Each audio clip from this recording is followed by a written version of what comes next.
Rain hammers the pavement like gunfire as Maya Morrison tears through midnight streets, lungs screaming, blood roaring in her ears. For 3 years, she's been running from a man she thought was her brother, a phantom named Elias Voss who finds her no matter where she hides. Tonight, she crashes through the doors of the Onyx Lounge, desperate for sanctuary. Instead, she walks into a kingdom of predators. At the center stands Kim Woo-jin, a devastatingly cold mafia king wrapped in charcoal and dragon ink. His dark eyes lock onto hers and the world fractures. He doesn't ask who she is. He says she's late. Then he shatters everything. Maya Morrison never existed. She is the ghost, a legendary thief and assassin who erased her own memories 3 years ago. And Kim Woo-jin? He's her husband. If you want to see how deep this nightmare goes, stay with me until the end. Hit that like button and drop a comment with your city so I can see how far this story travels. The rain came down like violence. Maya Morrison's legs burned as she sprinted through the alley, her soaked jacket slapping against her ribs with every frantic step. Behind her, footsteps echoed, calm, measured, inevitable. Elias was back there somewhere in the dark, tracking her the way he always did, like she was tagged with something she couldn't scrape off her skin. She'd been running for 3 years.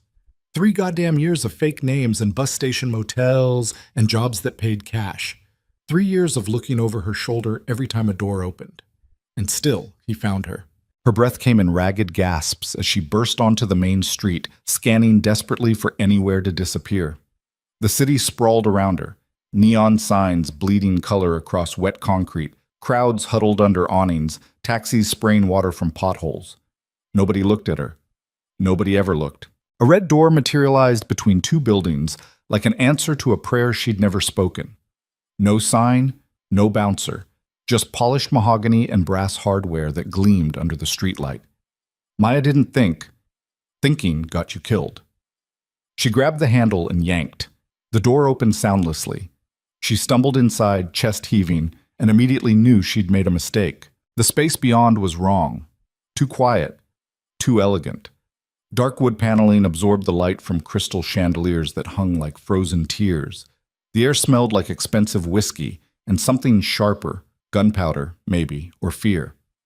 A dozen people scattered throughout the room turned to look at her, their eyes flat and measuring in a way that made her skin crawl. This wasn't a bar. This was a throne room. Jesus, Maya whispered, backing toward the door. Going somewhere?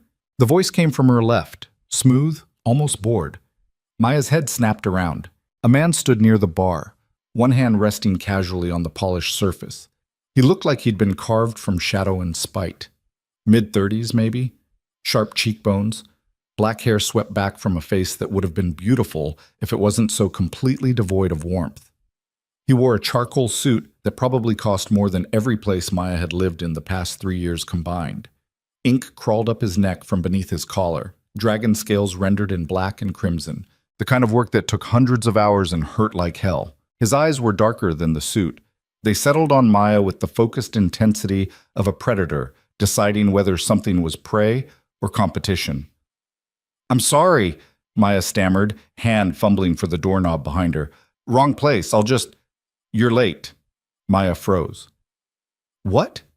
The man tilted his head, studying her like she was a puzzle with missing pieces.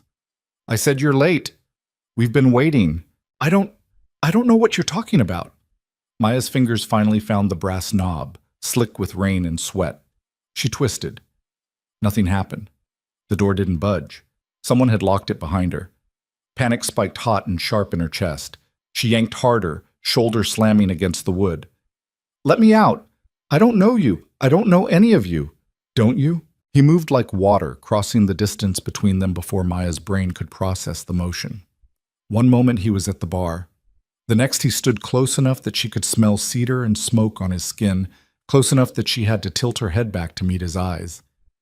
"My name is Kim Woo-jin," he said quietly, "and you know exactly who I am." "I don't." Maya's voice came out thin and high. "I swear to God, I don't." "Stop lying to yourself." Woo-jin reached out slowly, deliberately, and Maya wanted to flinch away, but her body wouldn't cooperate. His fingers brushed the side of her throat, just a whisper of contact, and her pulse jackhammered against his touch. "Your heart remembers me even if your head doesn't." You're insane. But even as Maya said it, something flickered at the edge of her awareness. A fragment of recognition that tasted like smoke and salt and something darker.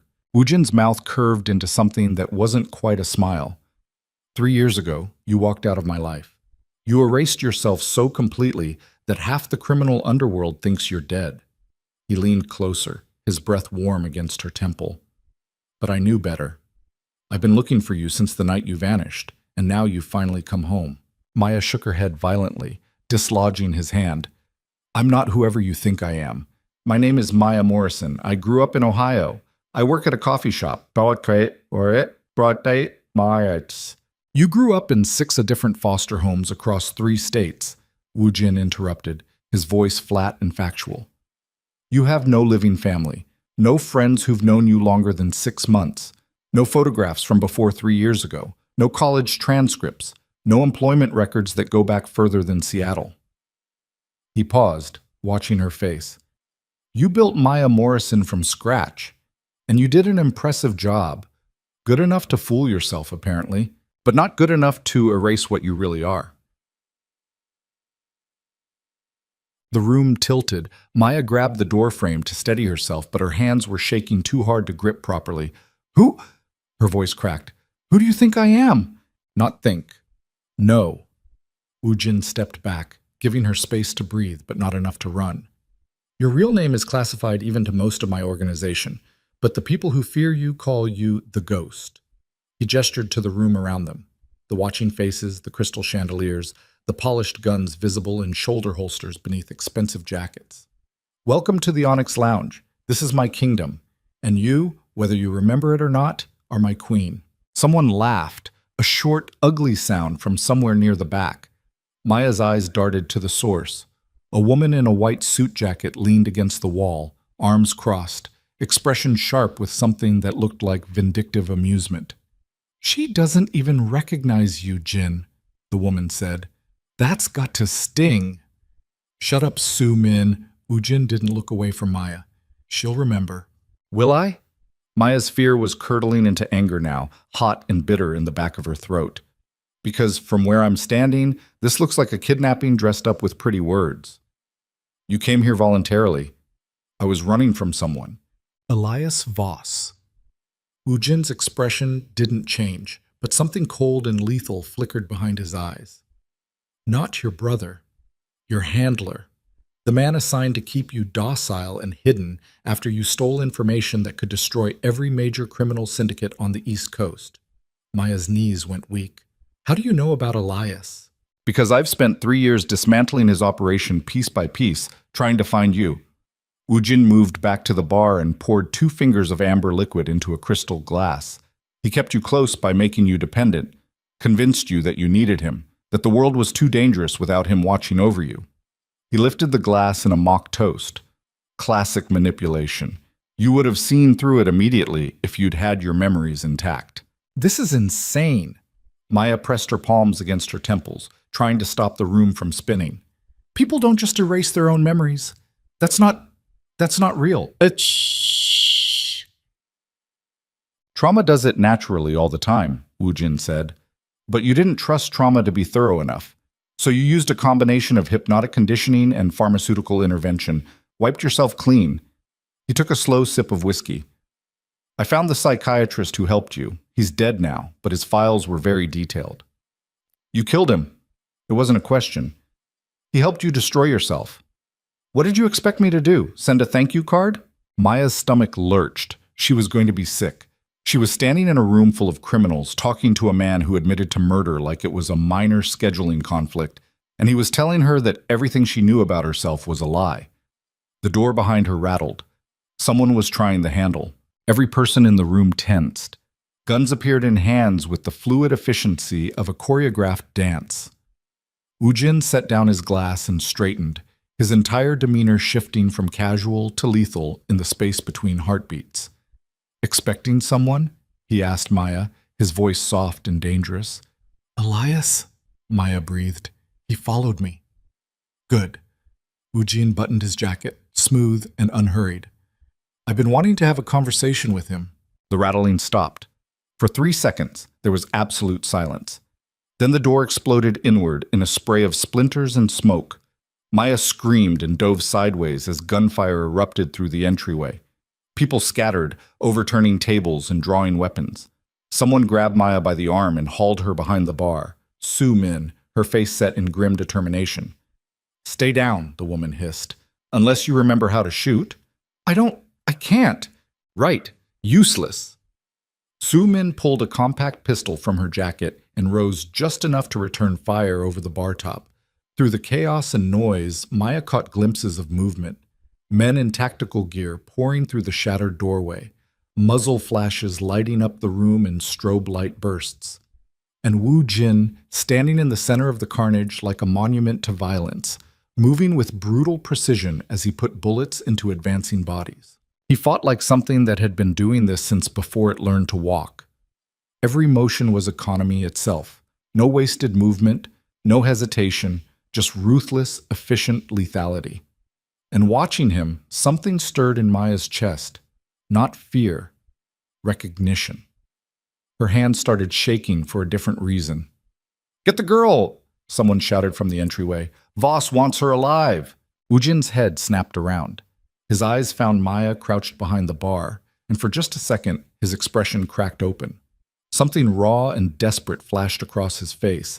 Fear, she realized with shock. He was afraid for her. Then it was gone, replaced by cold fury.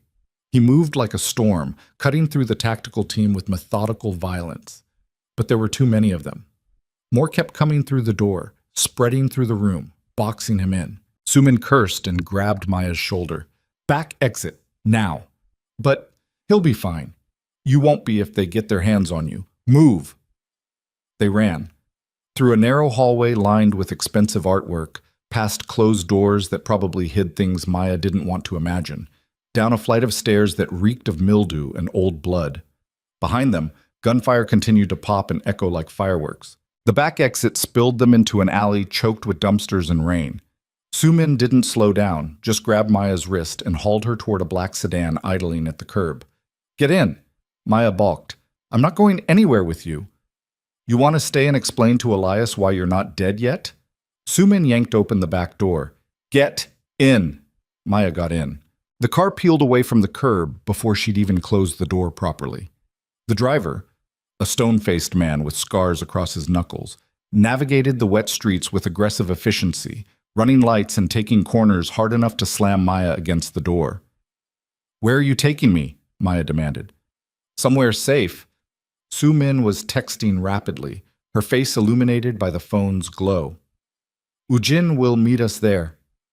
"If he's alive." "He's alive." Su Min didn't look up. "He survived worse than a handful of Voss's errand boys."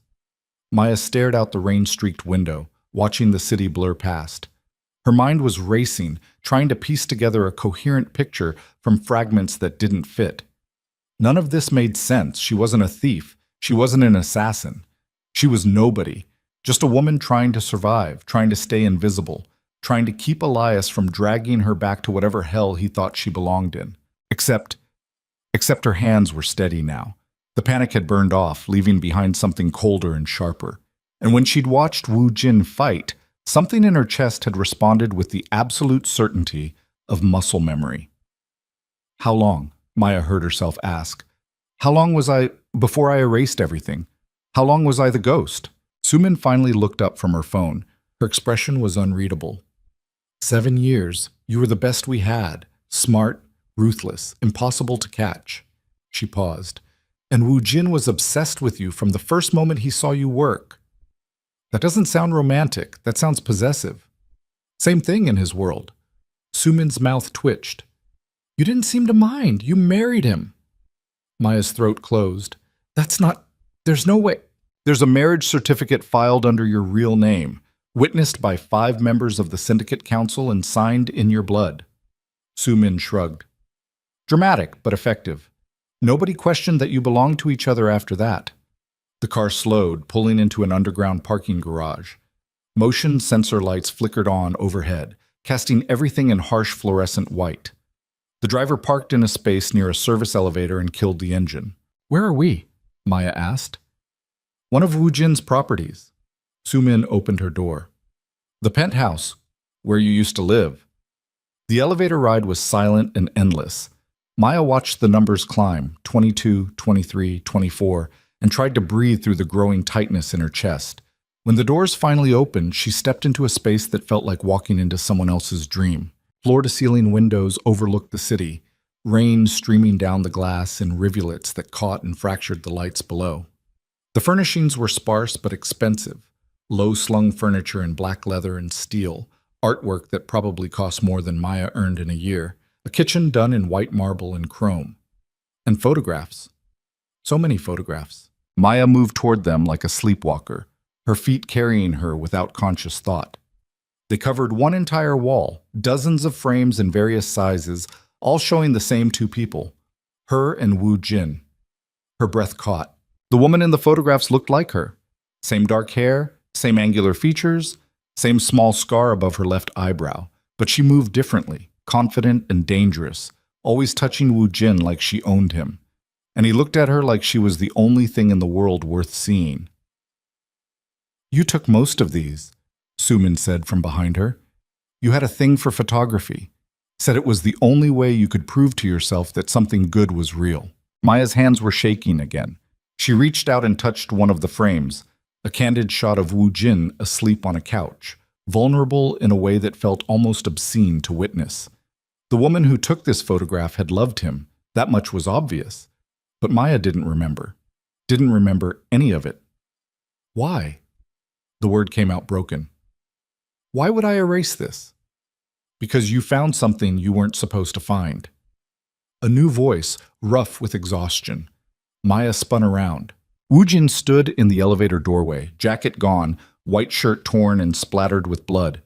He looked like he'd walked through a war, but his eyes were steady and completely focused on her face. "You're hurt," Maya said before she could stop herself. "I've had worse." He moved into the room, limping slightly. "We need to talk." "About what? About how you're apparently my husband? About how I supposedly erased my entire life?" Maya's voice rose. "About how nothing I remember is real? About why you did it." Wu Jin lowered himself carefully onto the couch, wincing. "And about what happens now that you're back." "I'm not back. I don't even know who you are." "Then let me tell you." Wu Jin leaned forward, elbows on his knees, his gaze pinning her in place.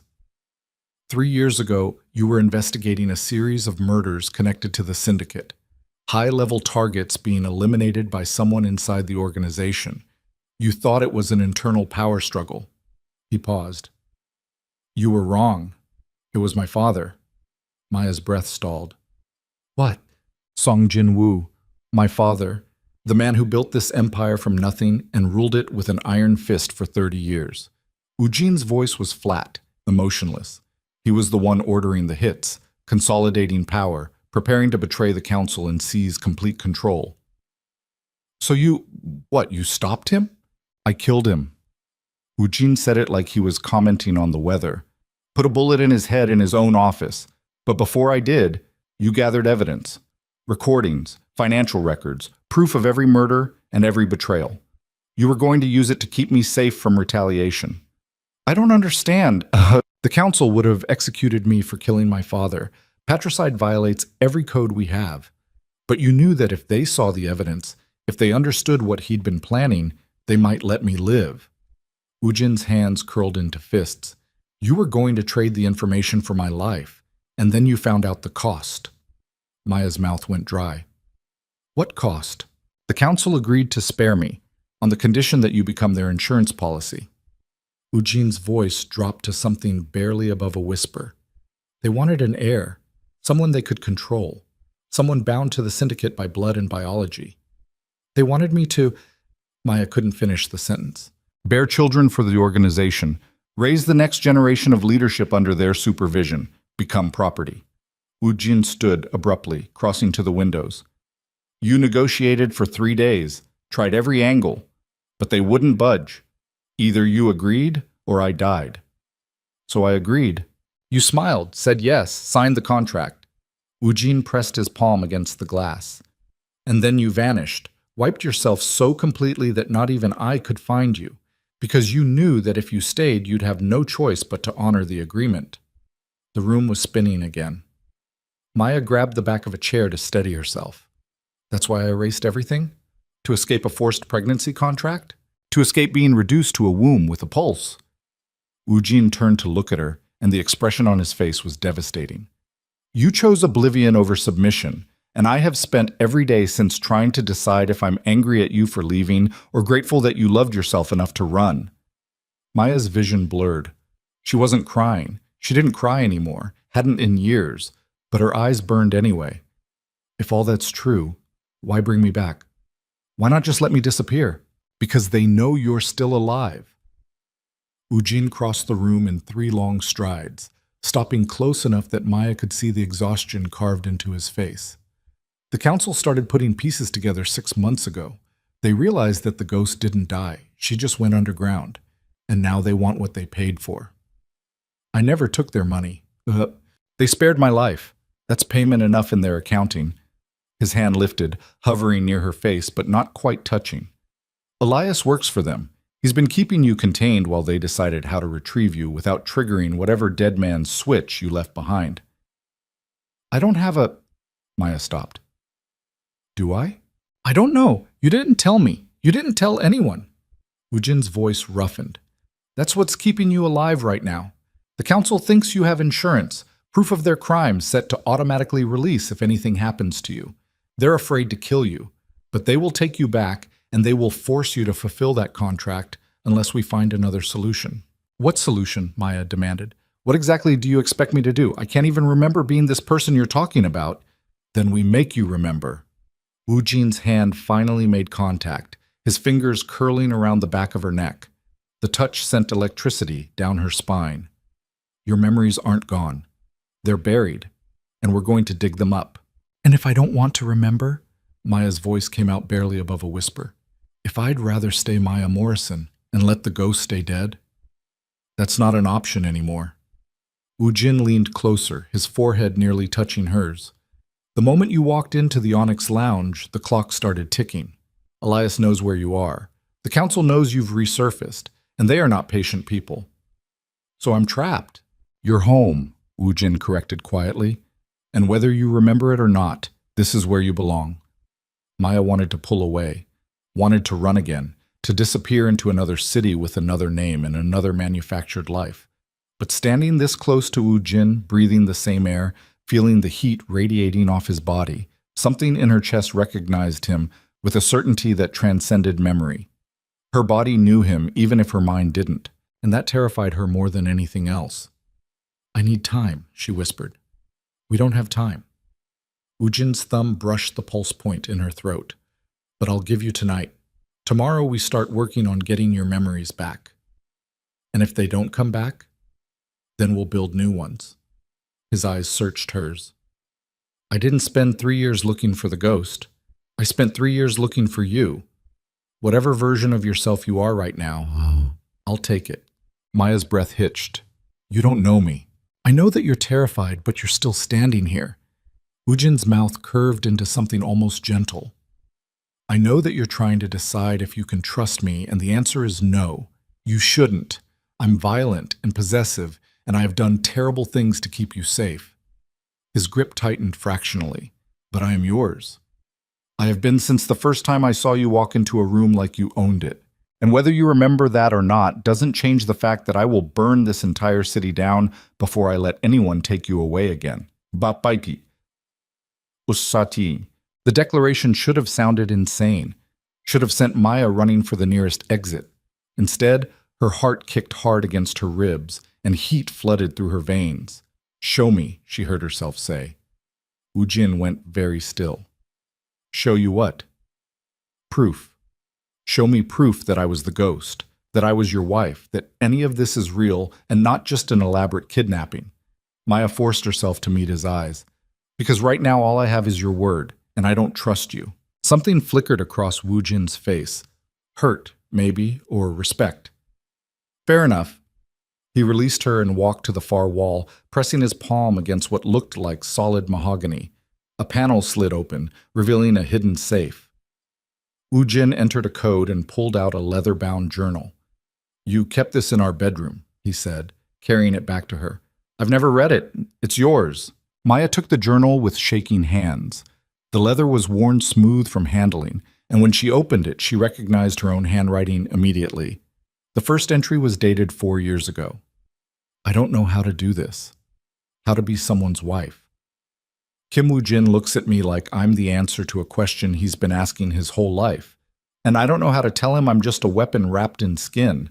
Maya's vision swam. She flipped pages, scanning entries written in her own hand. He kissed me today like he was trying to memorize the shape of my mouth. I think I'm falling in love with him. I think that's going to get us both killed. We got married.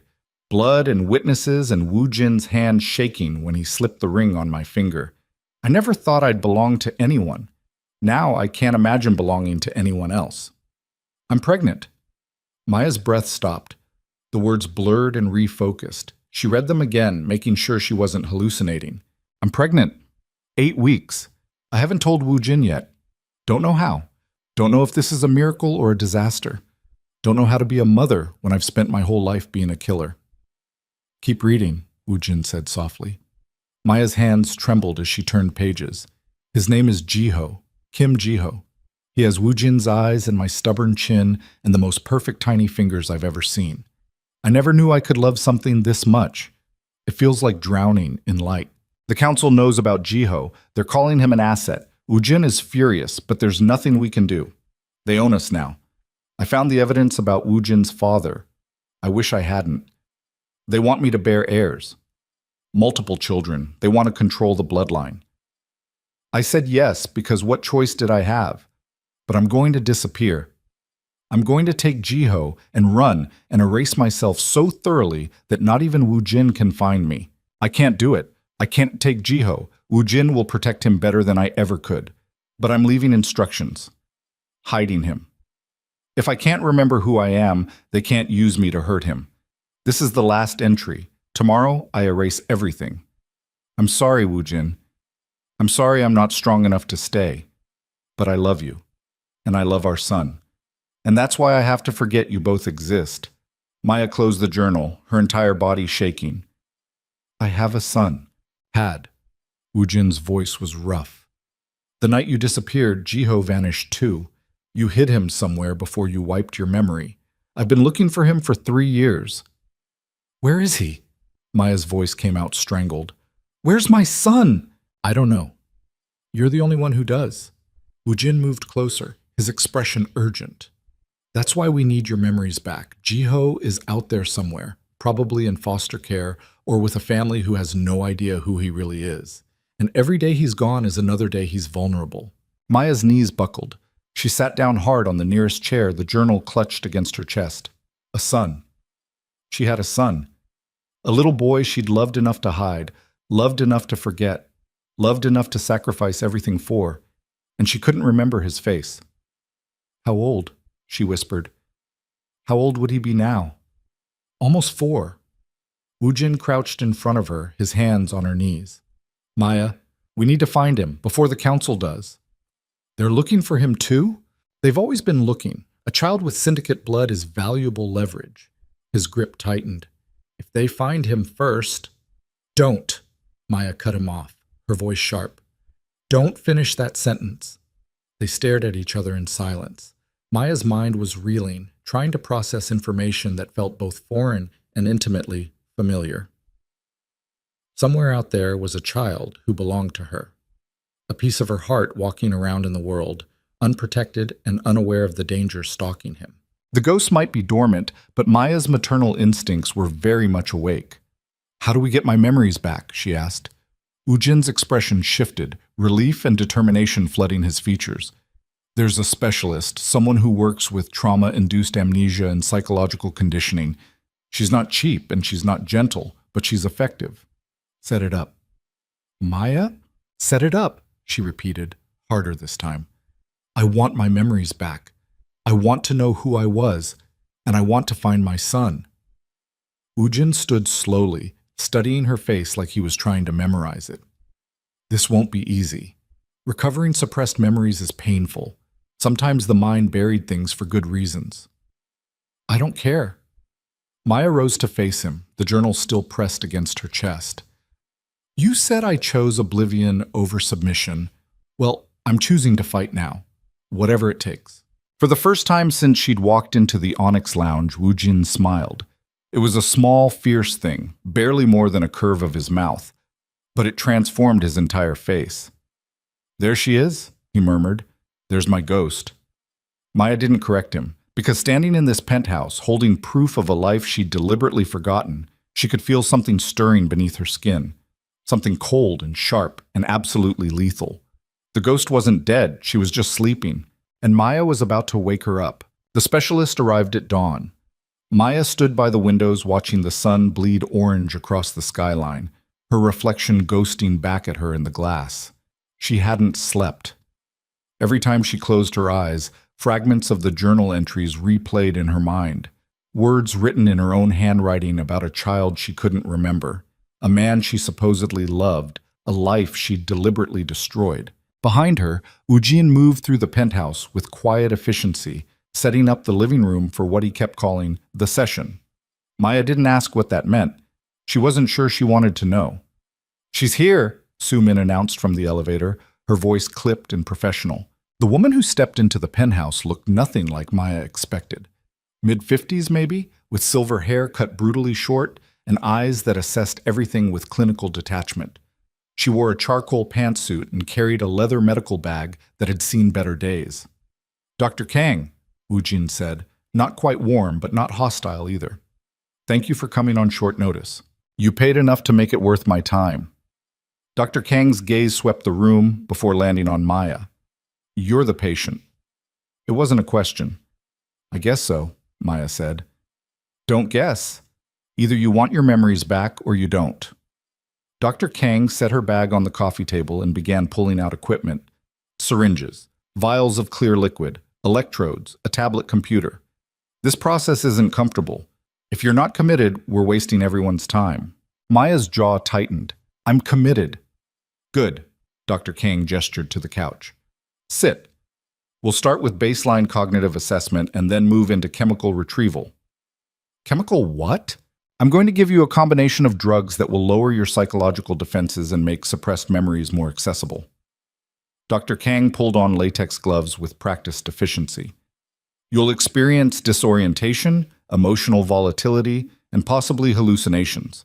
The goal is to break down the barriers you constructed and force your subconscious to surface buried information. Maya looked at Wu Jin. This is safe? Safe is relative, Wu Jin said carefully. But Dr. Kang has done this before, successfully. Twice, Dr. Kang corrected. I've successfully recovered artificially suppressed memories twice.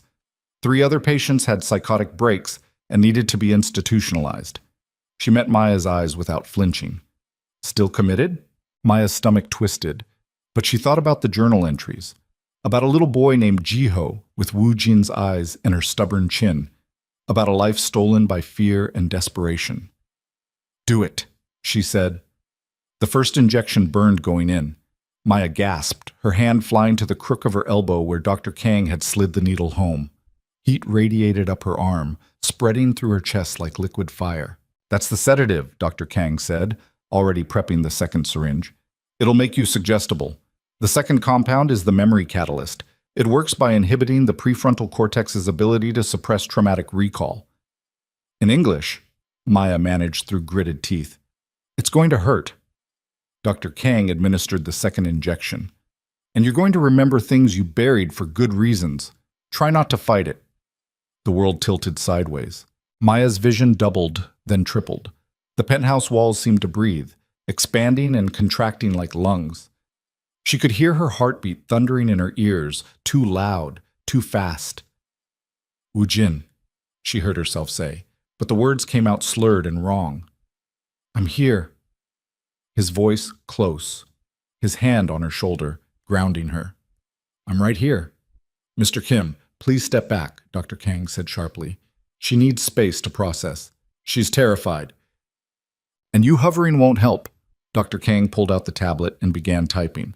Maya, I need you to focus on my voice. Can you do that? Maya tried to nod, but her head felt disconnected from her body, floating somewhere above her neck. Good. Now I'm going to ask you questions. Don't think about the answers. Just let them come. Dr. Kang's voice took on a rhythmic quality, hypnotic and insistent. What's your name? Maya Morrison. The answer came automatically. Wrong. What's your real name? Maya's mouth opened, but nothing came out. Her brain scrambled for the answer, hitting walls she couldn't see. What's your real name? Dr. Kang repeated, harder this time. I don't... Maya's chest constricted. I don't know. Yes, you do. Stop protecting yourself and answer the question. Something cracked inside Maya's skull. Pain lanced through her temples, white-hot and vicious. She heard herself scream, and then she was somewhere else. A room, dark, the smell of gunpowder and copper. A man's voice saying her name, not Maya, something different. What's your real name? Dr. Kang's voice cut through the vision like a blade. Lee Min-seo, Maya gasped. The name tasted foreign and familiar all at once. My name is Lee Min-seo. The room spun. Maya could feel Woo Jin's eyes on her, could feel the weight of that name settling over her shoulders like a physical thing. Lee Min-seo. Not Maya Morrison, not the ghost. Something in between. Good, Dr. Kang said. Now tell me about Jiho. Maya's heart stopped. Don't, she whispered. Please, don't. Tell me about your son. The walls shattered. Memory slammed into Maya with the force of a freight train. A hospital room. The weight of a newborn in her arms, impossibly small and warm and alive. Woo Jin beside her, his expression cracked open with wonder and terror. The baby's cry, thin and insistent, the most beautiful sound she'd ever heard.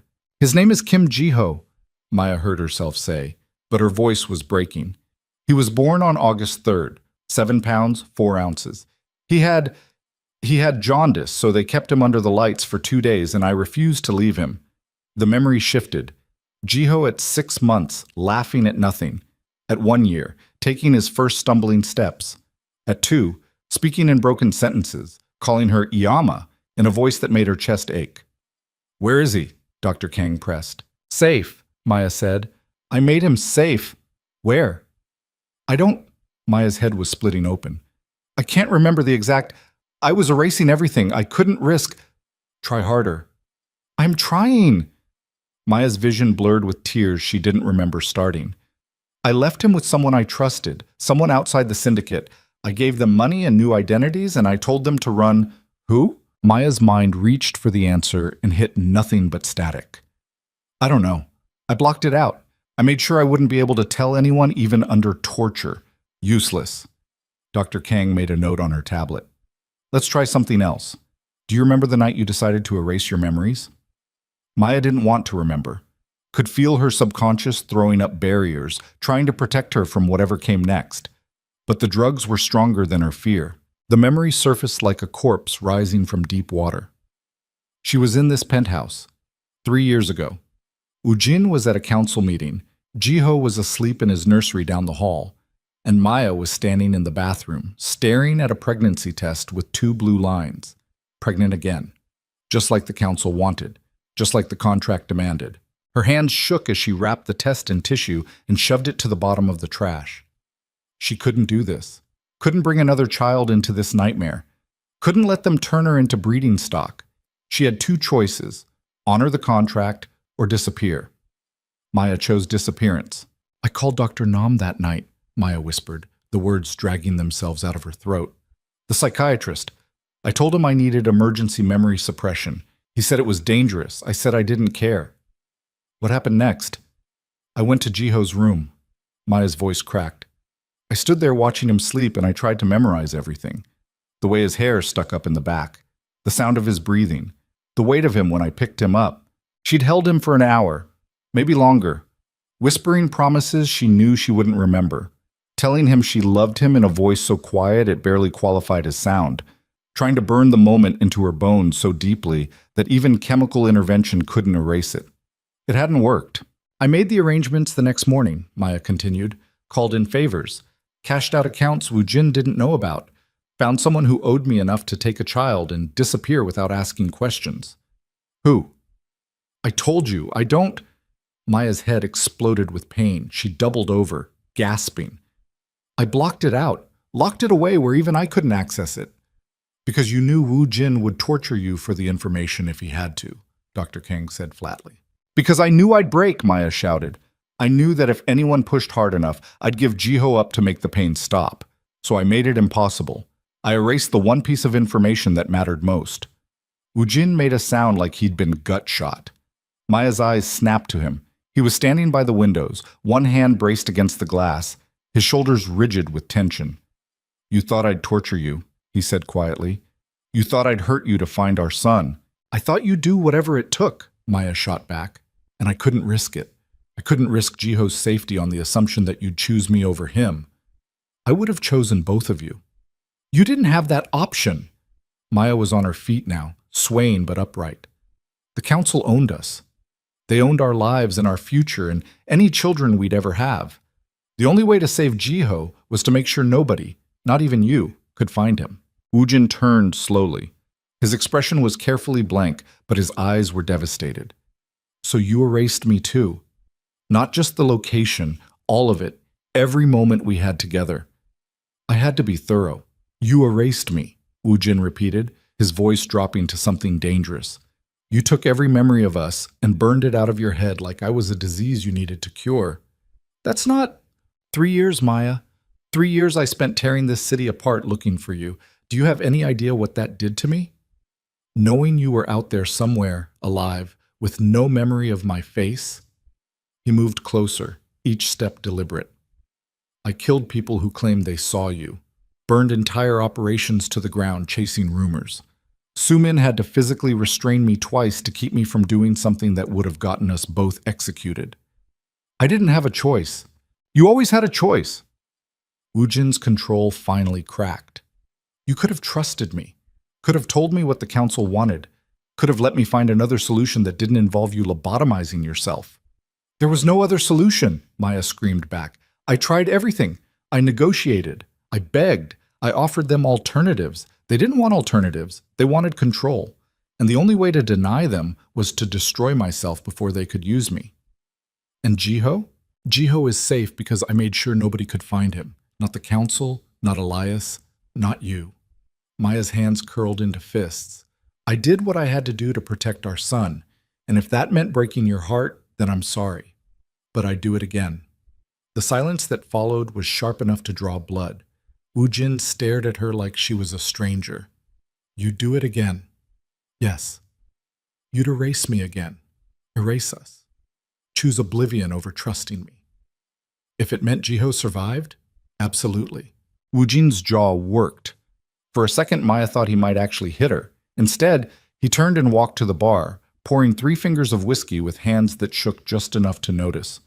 Mr. Kim, Dr. Kang said carefully, perhaps we should take a break. No break. Wu Jin downed the whiskey in one swallow. Keep going. I want to know everything she thought was worth forgetting. Dr. Kang looked at Maya. Can you continue? Maya wanted to say no. Wanted to run back to Seattle and her coffee shop job and the comfortable numbness of not knowing. But Jiho was out there somewhere, and these memories, painful as they were, might be the only map to finding him. Keep going, Maya said. The next 2 hours were brutal. Dr. Kang walked Maya through memory after memory, each one surfacing with fresh pain. The first time she met Wu Jin, a job gone wrong, bullets flying, his face appearing through the chaos like something carved from stone. Their first conversation, traded in terse sentences over a dead body. The slow, inevitable pull between them that neither of them wanted to acknowledge. The first time they'd slept together. Wu Jin's hands on her skin, his mouth at her throat, the way he'd whispered her real name like a prayer. The wedding. Blood and witnesses and Wu Jin sliding a ring onto her finger with shaking hands. The pregnancy.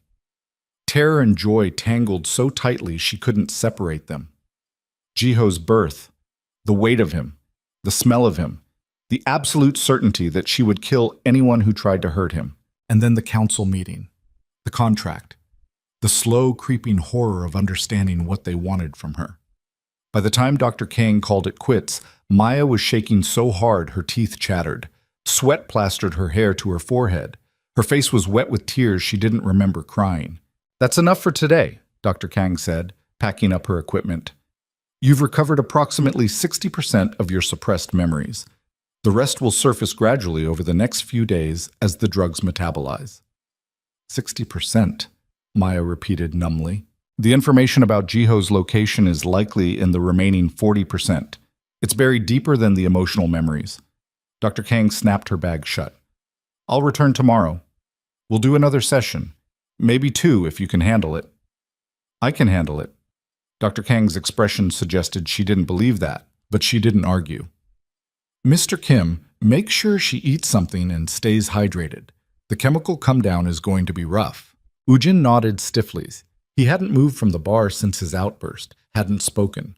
Just stood there drinking slowly, watching Maya fracture under the weight of her own history. When Dr. Kang and Su Min left, the silence in the penthouse was suffocating. Maya tried to stand and her legs gave out. She caught herself on the arm of the couch, breathing hard. "I've got you." Woojin was there suddenly, his hands under her elbows, steadying her. "Don't," Maya said, but she didn't pull away. "Couldn't. You're angry at me." "Furious," Woojin agreed, his grip tightened. "But you're about to collapse. So we'll table the argument until you can stand on your own." He half carried her to the bedroom, a space Maya recognized from photographs but had never actually seen in person. Dark furniture, floor-to-ceiling windows, a bed big enough to get lost in. Woojin deposited her on the mattress and stepped back immediately, putting distance between them. "I'll get you water," he said. "Woojin, don't." He held up a hand. I can't have this conversation right now. Not while you're looking at me like a stranger." "I don't know how else to look at you. I have your memories, but they don't feel like mine yet." Maya wrapped her arms around herself. "It's like watching a movie of someone else's life." That someone was you was being the operative word. Maya met his eyes. "I'm not her anymore. The woman you married died 3 years ago when she walked into Dr. Nam's office. I'm what's left." Woojin's expression went very still. "Are you saying this was pointless? That even if we recover all your memories, you're not coming back?" "I don't know what I'm saying." Maya's voice broke. "I don't know who I am. I'm not Maya Morrison anymore, but I'm not Lee Min Seo either. I'm something in between and I don't know how to—" She stopped because Woojin was moving again, crossing the room in 3 long strides. He grabbed her face between his hands, forcing her to look at him. "Listen to me," he said, his voice rough. "I don't care what name you use. I don't care if you remember everything or nothing. The woman I married made impossible choices under unbearable circumstances. She protected our son the only way she knew how. And if that meant erasing herself, then she was braver than I ever gave her credit for. You said you were furious. I am. I'm furious that you didn't trust me. Furious that you thought torture was more likely than partnership. Furious that you chose to destroy yourself rather than let me help carry the weight." Woojin's thumbs brushed her cheekbones. "But I understand why you did it, and I will spend the rest of my life proving that you can trust me, that you don't have to face impossible choices alone anymore." Maya's breath hitched. "What if I can't find him? What if the memories don't come back and Jiho is just gone?" "Then we find another way." Woojin pressed his forehead to hers. "But we find it together. No more running. No more erasing yourself to solve problems. You and me. Partners." "I don't know how to be your partner. I barely know you." "Oh, so we start over." Woojin pulled back just enough to meet her eyes. "Hi, my name is Kim Woojin. I'm a criminal with control issues and a violent temper. I make terrible decisions when I'm scared, and I'm absolutely obsessed with you in ways that probably aren't healthy. But I will protect you with everything I have, and I will never, ever ask you to be something you're not." Despite everything, Maya felt her mouth twitch. "That's a terrible introduction. I'm a terrible person." Woojin's hand slid to her shoulders. "Your turn." Maya took a shaky breath. "My name is... I don't actually know anymore. I have memories of being Lee Min Seo, but I've lived as Maya Morrison for 3 years. So I guess I'm both, or neither." She swallowed hard. "I'm terrified all the time. I don't trust easily. I apparently have a son I can't remember clearly, and a husband I forgot I married, and I'm so tired of running I could scream." Then stop running. Woojin said it like it was simple, like she could just decide to stand her ground and everything would be fine. Maybe it was that simple. Maybe she'd been overcomplicating survival for so long she'd forgotten how. Okay, Maya whispered. Okay, I'll stop running. She looked up at him, this man who claimed to be her husband, who looked at her like she was the answer to every question that mattered. But I need you to be patient with me, because right now you're still basically a stranger who happens to have a very compelling file of evidence. I can do patient, Woojin said. You killed your father and burned down rival operations looking for me. I'm not sure patience is your strong suit. For you? Woojin's mouth curved. I'll learn. They stayed like that for a long moment, breathing the same air, close enough to touch, but not quite touching. Maya could feel the heat radiating off Woojin's body, could smell cedar and smoke and something darker underneath. Her heart was hammering against her ribs. This was dangerous. She barely knew him, shouldn't trust him, definitely shouldn't be considering closing the distance between them, and Woojin's phone buzzed, shattering the moment. He pulled back, fishing the device from his pocket. His expression darkened as he read the screen. What? Maya asked. Su-min, there's been a development. Woojin's jaw tightened. The council knows you're here. They're calling an emergency session. I'm expected to present you within 48 hours. Maya's stomach dropped. Present me? Show them that you're back. Prove that you're viable. Woojin's hands curled into fists, basically parade you in front of them so they can assess whether you're still useful. And if I'm not? Then they'll eliminate you as a liability and find another way to control me. Woojin met her eyes. We need to move faster. Dr. Kong comes back tomorrow. We push harder, recover the rest of your memories, and find Jiho before the council meeting. That's not enough time. It has to be. Woojin was already moving, pulling out his own phone, texting rapidly. Because if we show up at that meeting without leverage, they will take you apart piece by piece until there's nothing left. What kind of leverage? The files you hid. The evidence. Woojin looked up. You said you had insurance. Proof of the council's corruption set to release if anything happened to you. We need to find it. Maya shook her head. I don't remember where. Then we make you remember. Woojin's expression was carved from stone. We have 48 hours. Dr. Kong is going to push you harder than she did today. It's going to hurt. You might break. But it's the only option we have. And if I don't remember in time? Woojin was quiet for a long moment. Then I buy us more time the only way I know how. Which is, violence. He said it simply, like commenting on the weather. I'll kill anyone who tries to take you before you're ready. Council members, enforcers, Elias if he shows his face. I'll turn this into a war if that's what it takes. That'll get you killed? Probably. Woojin crossed to her, tilting her chin up with one finger. But I told you already. I will burn the city down before I let them have you. That wasn't hyperbole. Maya's throat closed. This man was offering to die for her, was promising violence and chaos and scorched earth, all to buy her time to remember a life she'd deliberately forgotten. It should have terrified her. Instead, something fierce and hot unfurled in her chest. Don't die for me, Maya said quietly. Live for me. Help me find our son, and then help me destroy the people who made us choose between love and survival in the first place. Woojin's eyes flashed. Is that what you want? Revenge? I want my son back. I want the council broken. And I want to make sure no one ever puts another woman in the position I was in. Maya's voice hardened. So, yeah, I guess I want revenge. Good. Woojin's smile was sharp and predatory. The ghost is waking up. Before Maya could respond, the elevator dinged. Both of them turned. Woojin's hand went automatically to the gun at his back. Maya's body tensed, ready to move, and she realized with a shock that she knew how to fight, muscle memory flooding back, showing her exactly where to strike to incapacitate someone. Su-min stepped out, her expression grim. We've got a problem. Another one? Woojin didn't holster the gun. Elias Voss just walked into the Onyx Lounge, unarmed, alone. Su-min's eyes flicked to Maya. He says he wants to negotiate. Maya's blood turned to ice. For what? You. Sumin crossed her arms. He's offering information about Jiho's location in exchange for the council standing down. The room tilted. Maya grabbed the edge of the dresser to steady herself. He knows where Jiho is? He claims to.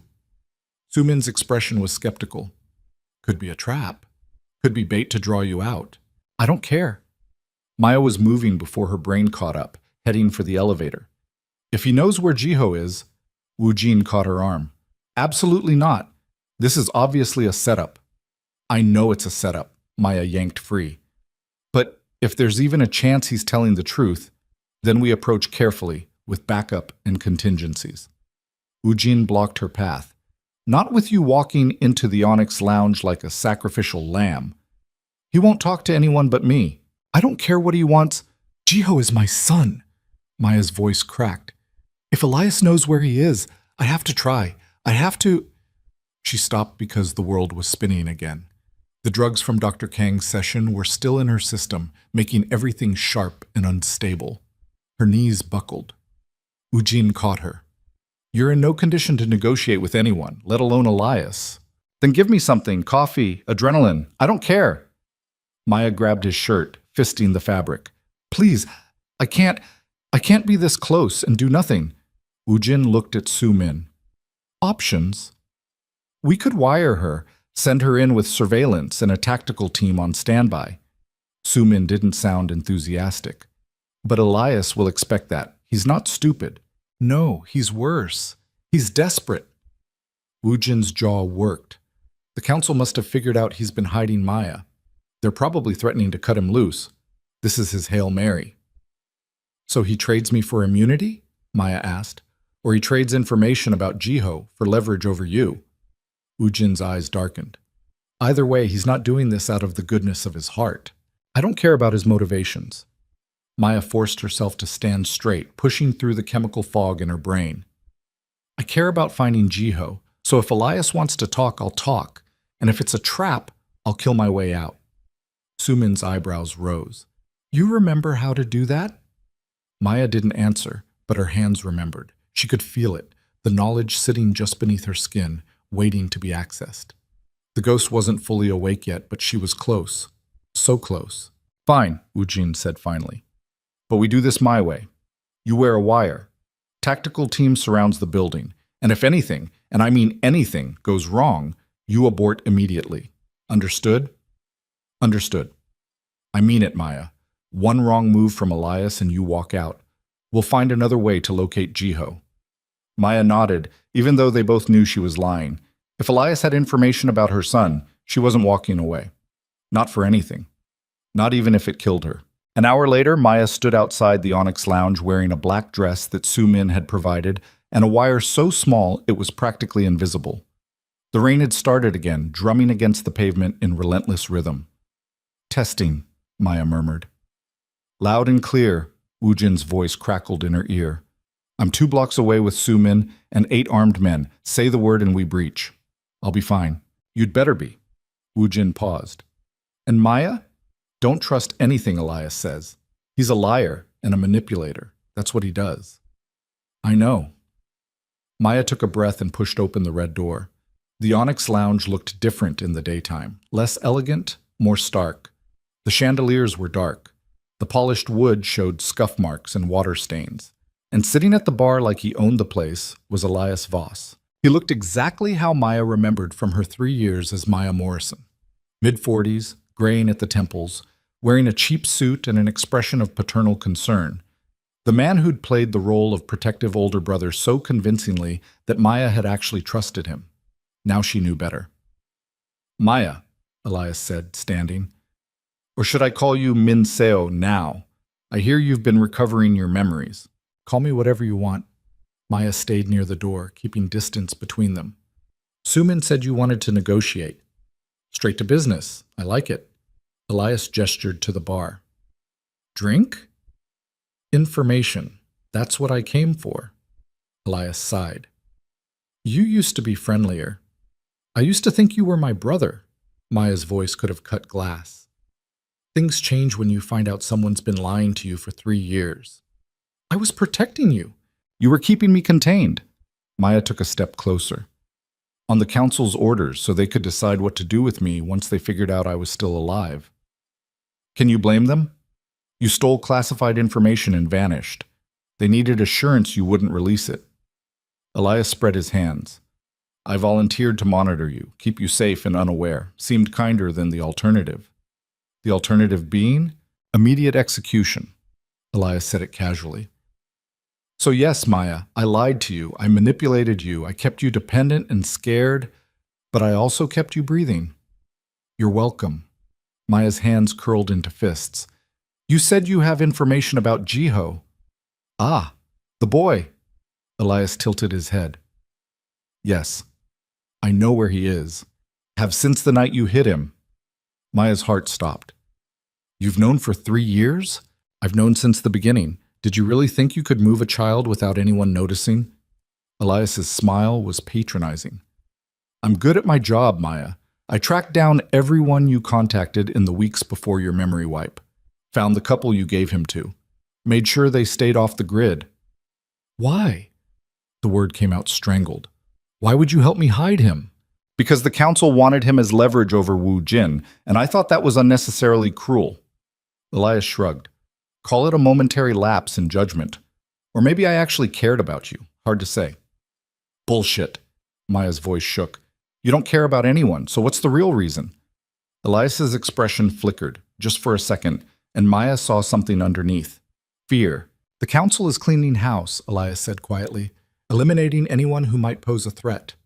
I'm on that list, along with you, Wu Jin, and anyone else who knows too much. He met her eyes. I need insurance, and Jiho is valuable insurance. You son of a... Save the outrage. This is business. Elias pulled out his phone and tapped the screen. I'll give you Jiho's location, but in exchange, you and Wu Jin convinced the council to grant me immunity and a clean exit from the organization. Maya wanted to rip his throat out. And if we refuse? Then Jiho stays hidden, and the next person who finds him might not be as benevolent as I've been. Elias's smile was cold. Your choice, Maya. Your son's safety in exchange for mine. That's not a choice. That's extortion. Welcome to my world. Elias put his phone away. I need an answer in the next 60 seconds. After that, the offer expires and I disappear. Permanently. Maya's mind raced. She could feel Wu Jin in her ear, telling her to walk away, to not give in to Elias's demands. But all she could think about was Jiho. A little boy who'd spent 3 years away from his real family because she'd been too scared to keep him safe any other way. Fine, Maya heard herself say. Give me the location and I'll talk to Wu Jin about your immunity. Talk to him? Elias laughed. That's not good enough. I need a guarantee. I can't give you a guarantee. Then no deal. Elias turned toward the door. Wait, Maya's voice cracked. Please, he's my son. I'll do whatever you want, just please tell me where he is.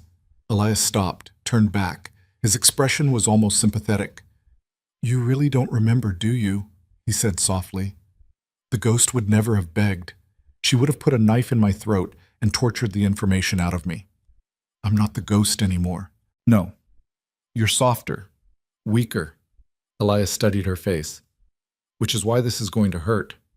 He pulled a gun. Maya's body moved before her brain caught up, diving sideways, grabbing a chair, hurling it at Elias's head. The chair connected with a satisfying crack. Elias stumbled, the gun clattering to the floor. Maya lunged for it. Elias caught her ankle and yanked. She went down hard, her chin cracking against the polished wood. Stars exploded across her vision. Hands grabbed her arms, hauling her upright. More men. At least 4 of them, materializing from the shadows. Breach now, Maya shouted. Wu Jin, breach! Someone hit her across the face. Her head snapped sideways and blood filled her mouth. Sorry, Maya, Elias said, sounding genuinely regretful. But I can't let you walk out of here. The council wants you, and I need to deliver. Gunfire erupted from outside. Wu Jin and his team coming in hot. Glass shattered. Someone screamed. Maya's training, memories she didn't fully have yet, took over. She twisted in her captor's grip, brought her elbow back into his solar plexus, felt something crack. He released her. She dropped low, swept his legs, grabbed the fallen gun. 2 more men rushed her. She shot the first one in the kneecap. The second got close enough to grab her wrist. She headbutted him, feeling cartilage crunch, and shot him in the foot. Elias was running for the back exit. Maya chased him. Her body knew how to do this, knew how to move through chaos, how to track a target, how to kill without hesitation. The ghost was waking up with every step. She caught Elias in the hallway, slamming him face first into the wall. The gun pressed against the base of his skull. "Where's Jiho?" she demanded. "You'll never find him without me." Maya cocked the hammer. Wrong answer. "Jesus, okay. Elias's voice pitched high with panic. "Foster family, Portland. Couple named Anderson. I have the address in my phone." The back of Maya's head exploded with pain. She went down, the gun flying from her grip. Her vision grayed at the edges. Someone was standing over her, a woman in tactical gear, holding a baton. "Secure her," the woman said. "The council wants her alive." Maya tried to move, but her body wouldn't cooperate. Blood ran warm down the back of her neck.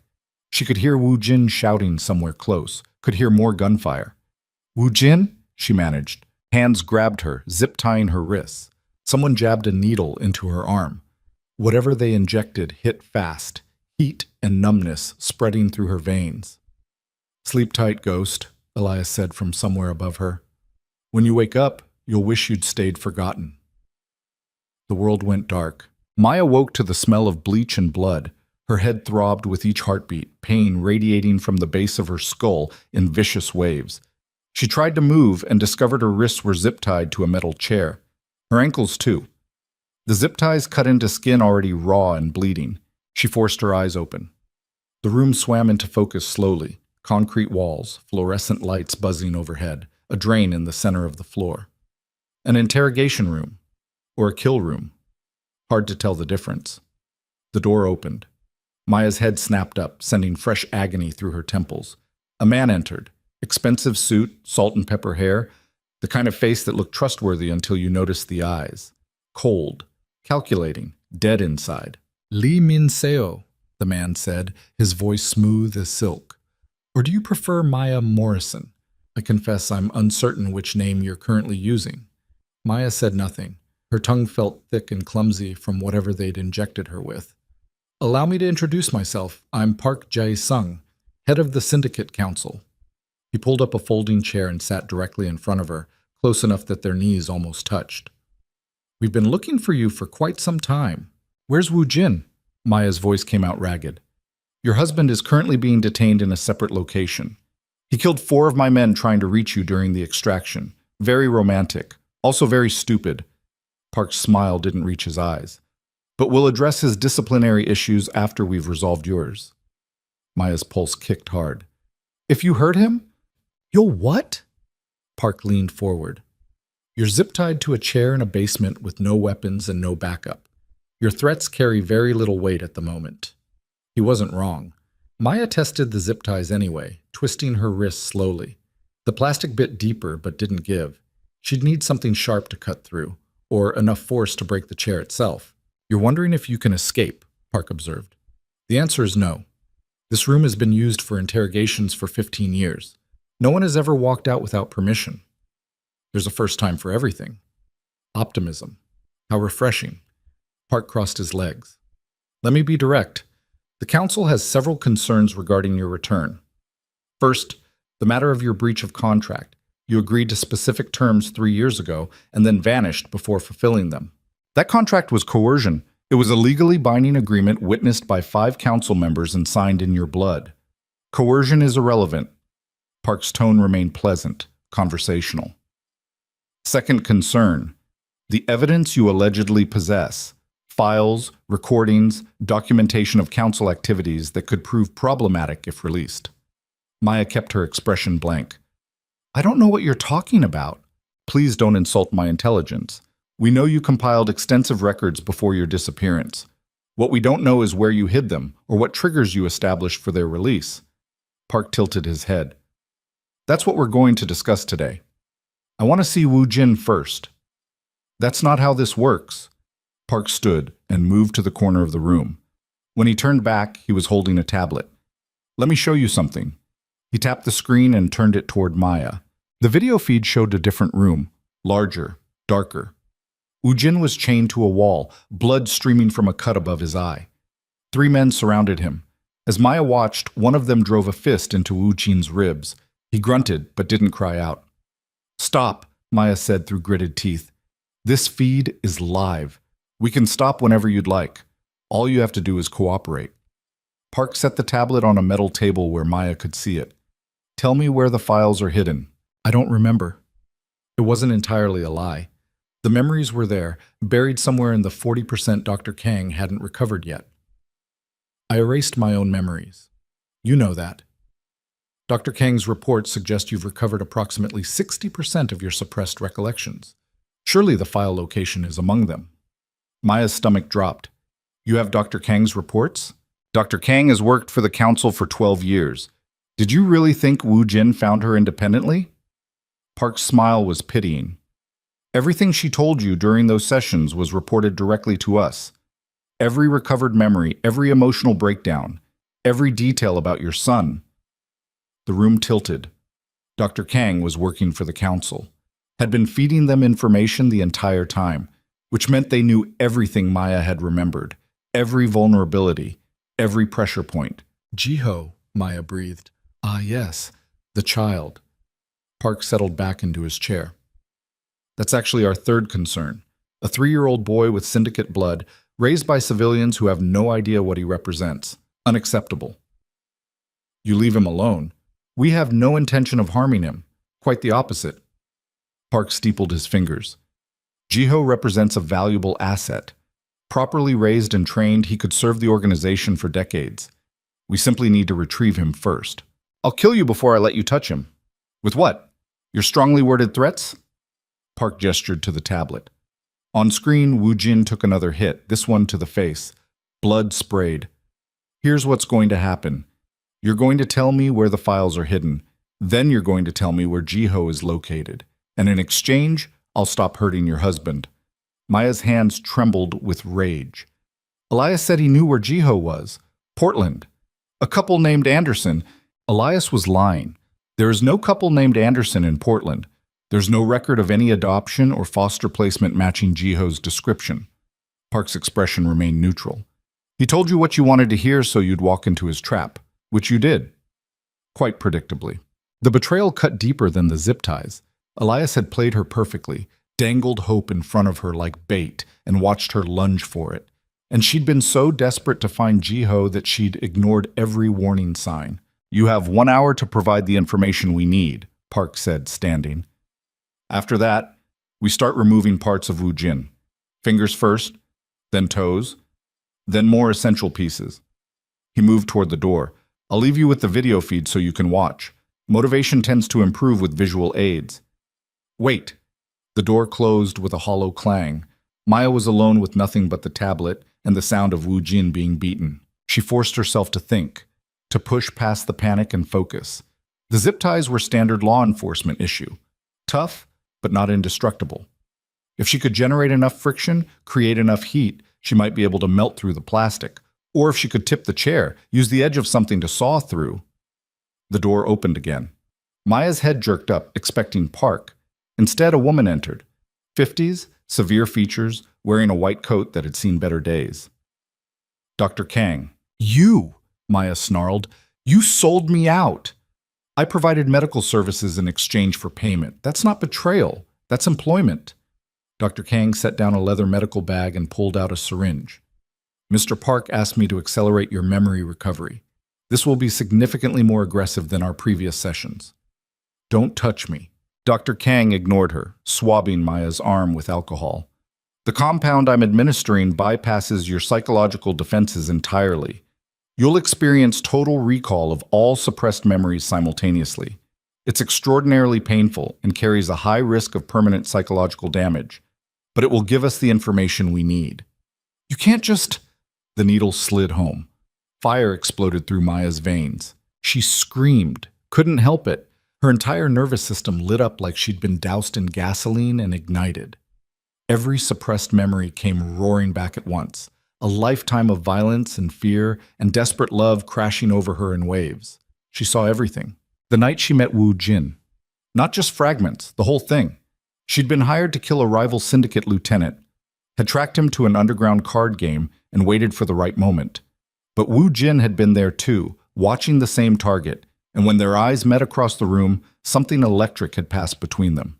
He'd let her make the kill, had covered her exit, had found her afterward and said 6 words that changed everything.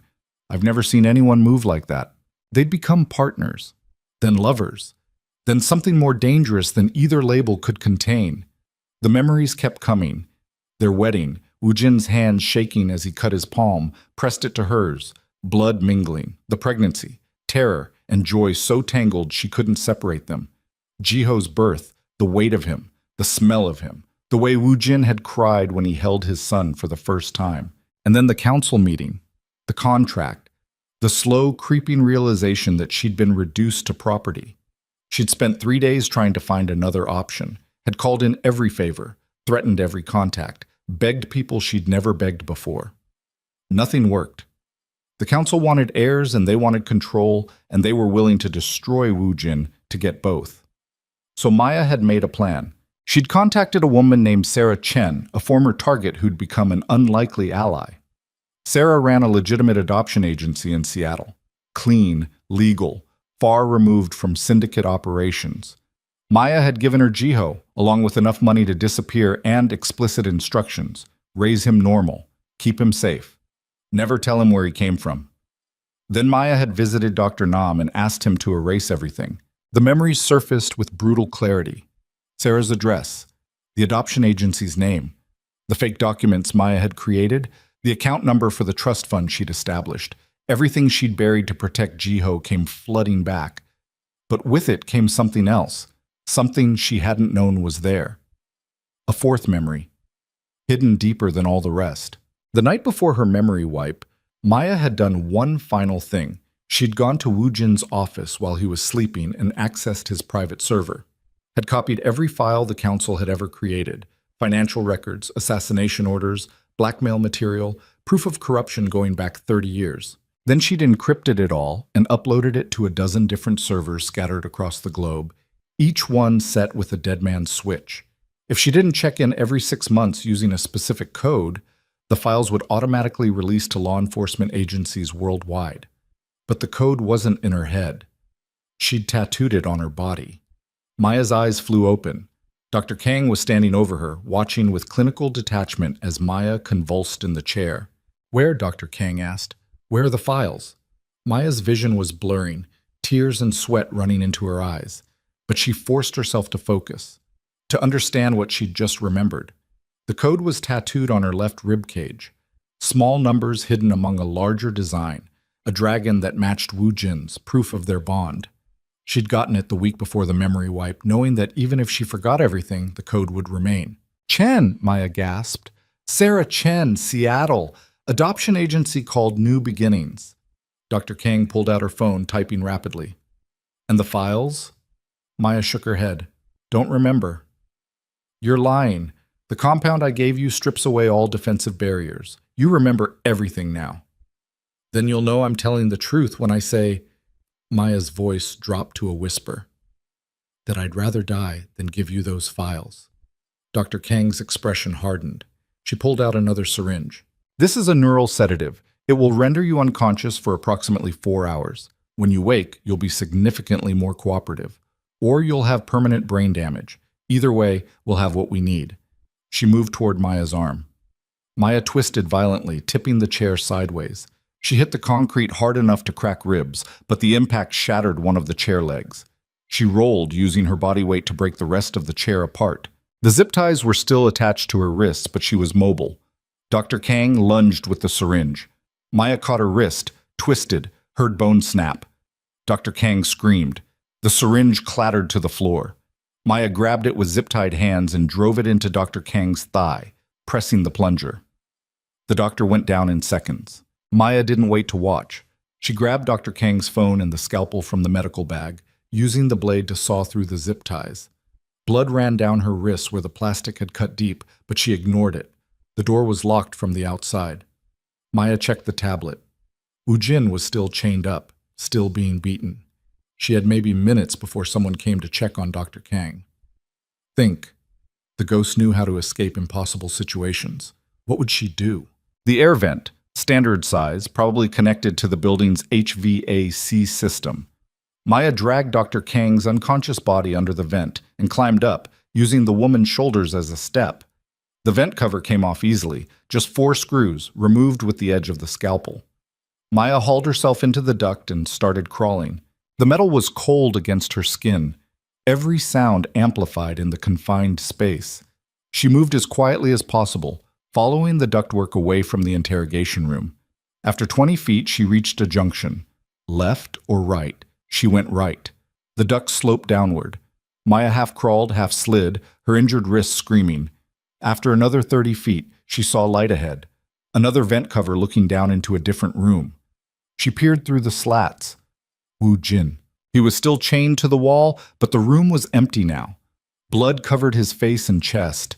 His breathing was labored, but he was alive. Maya worked the screws loose and dropped through the vent. She hit the floor hard, her already cracked ribs protesting. Ujin's head snapped up. Maya? His voice was rough, damaged. How did you... Later. Maya grabbed the scalpel and went to work on his chains. They were padlocked, not zip-tied. She couldn't cut through metal. Where's the key? Don't know. They took it when they left. Maya looked around desperately. The room was bare except for a metal table and 3 chairs. Nothing useful. Nothing she could use to... Wait. The chairs. Metal folding chairs with hollow legs. Maya grabbed one and smashed it against the wall repeatedly until the leg broke free. She jammed the hollow end into the padlock mechanism and twisted, using leverage and force to try to break the internal pins. The padlock held. Maya, you need to go, Wu Jin said urgently. They'll be back any second. I'm not leaving you. Yes, you are, Sarah Chen, Seattle, New Beginnings Adoption Agency. Wu Jin's eyes were fierce despite the damage to his face. Find Jiho. That's all that matters. I'm not... The door burst open. 3 men poured in, guns drawn. Maya spun, putting herself between them and Wu Jin, the broken chair leg held like a weapon. Stand down, one of the men barked. Make me! He fired. The bullet caught Maya in the shoulder, spinning her sideways. She went down, blood blooming hot across her collarbone. The pain was distant, shock dulling it to a manageable ache. No! Wu Jin's roar was animalistic. He yanked at the chains hard enough to dislocate his shoulder, but the metal held. Maya tried to stand and her legs gave out. Blood was running down her arm in a steady stream. Too much blood. She needed to apply pressure, needed to slow the bleeding, but her hands wouldn't cooperate. Bring her, the man said. Hands grabbed Maya, hauling her upright. The world grayed at the edges. She could hear Wu Jin shouting, could hear the rattle of chains, but it all seemed very far away. They dragged her back through hallways that blurred together, not to the interrogation room, somewhere else, a larger space with better lighting. Park was waiting. Dr. Kang reports that you remembered the child's location, he said calmly, like Maya wasn't bleeding all over his floor. Sarah Chen, Seattle. I've already dispatched a team to retrieve him. No. The word came out weak. You can't. We can and we will. Jiho represents syndicate property. He'll be raised properly this time, trained from childhood to serve the organization. Park gestured to someone Maya couldn't see. As for you, the council has reached a decision regarding your contract violation. A woman stepped forward, young, early 20s, beautiful in a cold, calculated way. She looked at Maya with something like pity. This is Yunmi Na, Park said. She's agreed to fulfill the contract you abandoned. She'll bear the heirs the council requires. And since Wu Jin is already legally bound to you, we've arranged for a secondary marriage contract, perfectly legal within syndicate law. Maya's vision swam. You're forcing him to marry someone else? We're ensuring organizational continuity. Mi Na is from an excellent bloodline, properly trained and willing to do what you refused. Park's smile was almost kind. You should be grateful. This absolves you of all contractual obligations. You're free. Free? Maya laughed, tasting blood. You shot me. You're stealing my son. And you're forcing my husband into a breeding contract with another woman. That's your idea of freedom? You'll be released once you provide the encryption codes for the files you stole.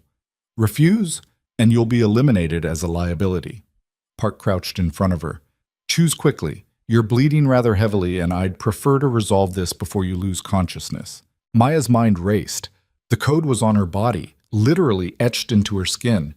If she gave it up, the council would have all the leverage. They'd release the files themselves, destroy evidence of their crimes, and eliminate the only protection she had. But if she didn't give it up, they'd kill her. Would take Jiho anyway. Would force Wu Jin into this nightmare marriage and use Mina to create the next generation of syndicate monsters. The code, Park said patiently. Where is it? Maya met his eyes. You want to know where I hid the code? Yes. Then you're going to have to kill me and cut it out of my corpse. Maya smiled, blood on her teeth. Because I'm never giving you that information. Not while I'm breathing. Park's expression didn't change. You're willing to die for this? I'm willing to die to make sure you never get what you want. Maya's voice strengthened despite the blood loss. Those files will release in 3 months. Every crime you've ever committed, every murder, every piece of corruption. It's all going to law enforcement and media outlets worldwide. And the only way to stop it is a code you'll never have. We'll find it. We have resources. You have 3 months. I encrypted the files using military-grade algorithms and scattered them across servers in 14 countries. Even if you find some of them, you'll never find all of them before the dead man's switch triggers. Maya leaned forward despite the agony in her shoulder. I spent 7 years as the ghost. You really think I didn't plan for this exact scenario? Park stood slowly. You're bluffing. Am I? Maya's vision was starting to blur, blood loss catching up with her. There's one way to find out. Kill me now and wait 3 months. See what happens. Park was silent for a long moment. Then he pulled out a phone and made a call. Bring Kim Woo Jin to the council chambers, he said. We're going to need him after all. 20 minutes later, Maya was dragged into a room that looked like something out of a nightmare. The council chambers were elegant and ancient, dark wood paneling, oil paintings of stern-faced men, a long mahog table surrounded by high-backed chairs. 5 people sat in those chairs, all of them older, all of them radiating the kind of power that came from decades of violence and control. Wu Jin was brought in separately, still bleeding, still chained. They forced him into a chair at the opposite end of the table from Maya. His eyes found hers immediately, and what she saw there nearly broke her, rage and desperation, and something that looked like grief. Here's the situation, Park said, addressing the council. Lee Min-seo has confirmed she possesses encrypted files set to auto-release in approximately 3 months. She refuses to provide the decryption codes. Killing her triggers the release. Keeping her alive gives us time to locate and disable the servers. How much time? An older woman asked, her voice sharp. 3 months. Possibly less if she's lying about the timeline. Unacceptable. The woman turned her gaze on Maya. You will provide the codes immediately, or we will torture them out of you. Torture won't work, Maya said. Her voice sounded strange, distant and calm despite the blood soaking through her shirt. The code is tattooed on my body. You can beat me, drug me, break every bone I have. But unless I voluntarily give you the translation key, the numbers are meaningless. Then we'll torture Kim Woo Jin until you cooperate. Maya's stomach clenched, but she forced herself to meet the woman's eyes. Do it. He'd rather die than see me give you what you want. Is that true? The woman looked at Wu Jin. Wu Jin's jaw was set. She's not giving you anything. Do what you want to me. How romantic. The woman's lip curled. Unfortunately, we don't have time for theatrical gestures. The files represent an existential threat to this organization. We need them neutralized. Then you have a problem, Maya said, because I'm the only one who can neutralize them. And I won't.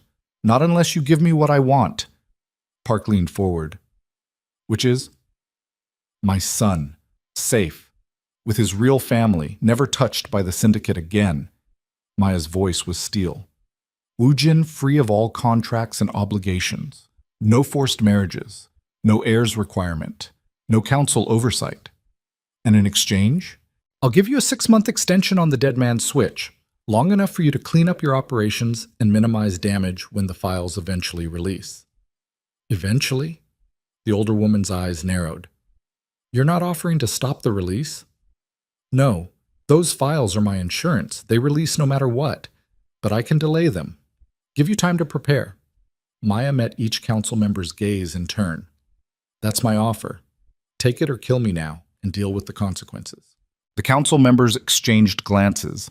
Maya could see the calculations happening behind their eyes, weighing risks, measuring threats, trying to find an angle she hadn't already covered.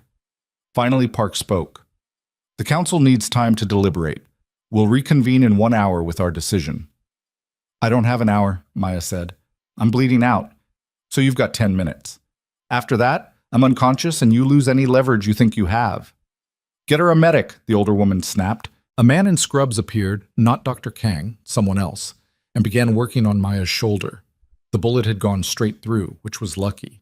He packed the wound with gauze and wrapped it tight, then started an IV to replace some of the blood she'd lost. The council withdrew to a corner of the room, speaking in low voices. Maya couldn't hear what they were saying, but she could read their body language. They were scared, genuinely scared. She'd backed them into a corner, and they didn't know how to get out. Maya, Wu Jin said quietly. She looked at him. His face was a mess of bruises and blood, but his eyes were clear. You don't have to do this, he continued. Don't trade yourself for me. I'm not worth it. You're my husband, Maya said simply, and Jiho is my son. You're both worth everything. The files will release in 9 months instead of 3. That's all I'm buying them. Time to minimize damage, not time to make it disappear. Maya's mouth curved into something sharp. The ghost wasn't just good at killing Wu Jin. She was good at planning, and she planned for this exact scenario 3 years ago. Wu Jin's expression shifted, understanding dawning. The files are leverage, but also revenge. The council destroyed my life, forced me to choose between my family and my autonomy, made me erase myself to protect the people I loved. Maya's voice hardened. So yes, I'm going to burn their empire down, just slowly enough that I can get my son back first. The council returned. We've reached a decision, Park said. Your terms are acceptable with modifications. You'll provide a 12-month extension on the file release. In exchange, we'll allow you to retrieve your son and release Wu Jin from all marriage contracts and heir requirements. 15 months, Maya countered, and you leave Sarah Chen alone. No retaliation against anyone who helped me. The older woman's jaw tightened. 18 months, final offer, Maya pretended to consider. Fine, 18 months, but I want it in writing, witnessed and blood signed. Agreed. They spent the next 20 minutes drafting a contract. Maya read every word carefully, looking for loopholes or tricks. When she was satisfied, she signed it in her own blood. A cut across her palm, pressed to parchment that had seen too many similar transactions. Wu Jin signed next. Then all 5 council members. One more thing, the older woman said. You will check in monthly to prove you're still alive. Miss a check-in, and we assume you're dead. The deal becomes void. Acceptable. And you will not interfere with syndicate operations during the 18-month period. No stealing, no sabotage, no feeding information to law enforcement. Also acceptable. Maya had no intention of honoring that part, but she'd deal with the consequences later. The woman nodded. Then we're done. You have 48 hours to retrieve your son and leave the city. After that, if we see you anywhere near syndicate operations, the deal is void. Understood. They uncuffed Wu Jin. He stood slowly, favoring his dislocated shoulder, and moved to Maya's side. His hand found hers, squeezing gently. We need to go, he murmured, before they change their minds. Maya nodded, but as she stood, the room spun violently. The blood loss was catching up with her. Black spots crowded her vision. I've got you, Wu Jin said, catching her before she fell. The last thing Maya remembered before unconsciousness took her was Wu Jin's voice, rough and fierce in her ear. I've got you. I've got you. I'm not letting go. She woke in a bed that wasn't hers. Soft sheets, quiet machines beeping steadily, the smell of antiseptic and fresh bandages.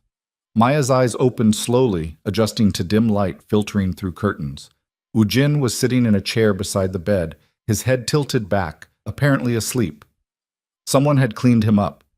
The blood was gone, his wounds bandaged, his dislocated shoulder back in place and immobilized. You're awake, a voice said. Maya's head turned. Su Min stood in the doorway, arms crossed, expression unreadable. Where am I? Maya's voice was rough from disuse. Safe house. About 40 miles outside the city. Sumin moved closer. You've been out for 16 hours. Lost a lot of blood. The medic said you're lucky the bullet didn't hit anything vital. Jiho, we have Sarah Chen's address. Woojin wants to leave as soon as you're stable enough to travel. Maya tried to sit up and immediately regretted it. Pain lanced through her shoulder, hot and vicious. Woojin's eyes opened.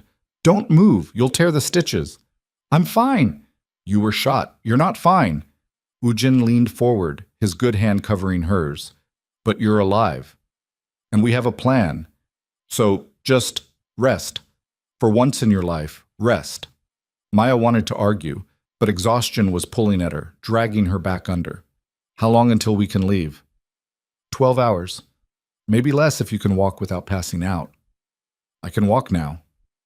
Prove it.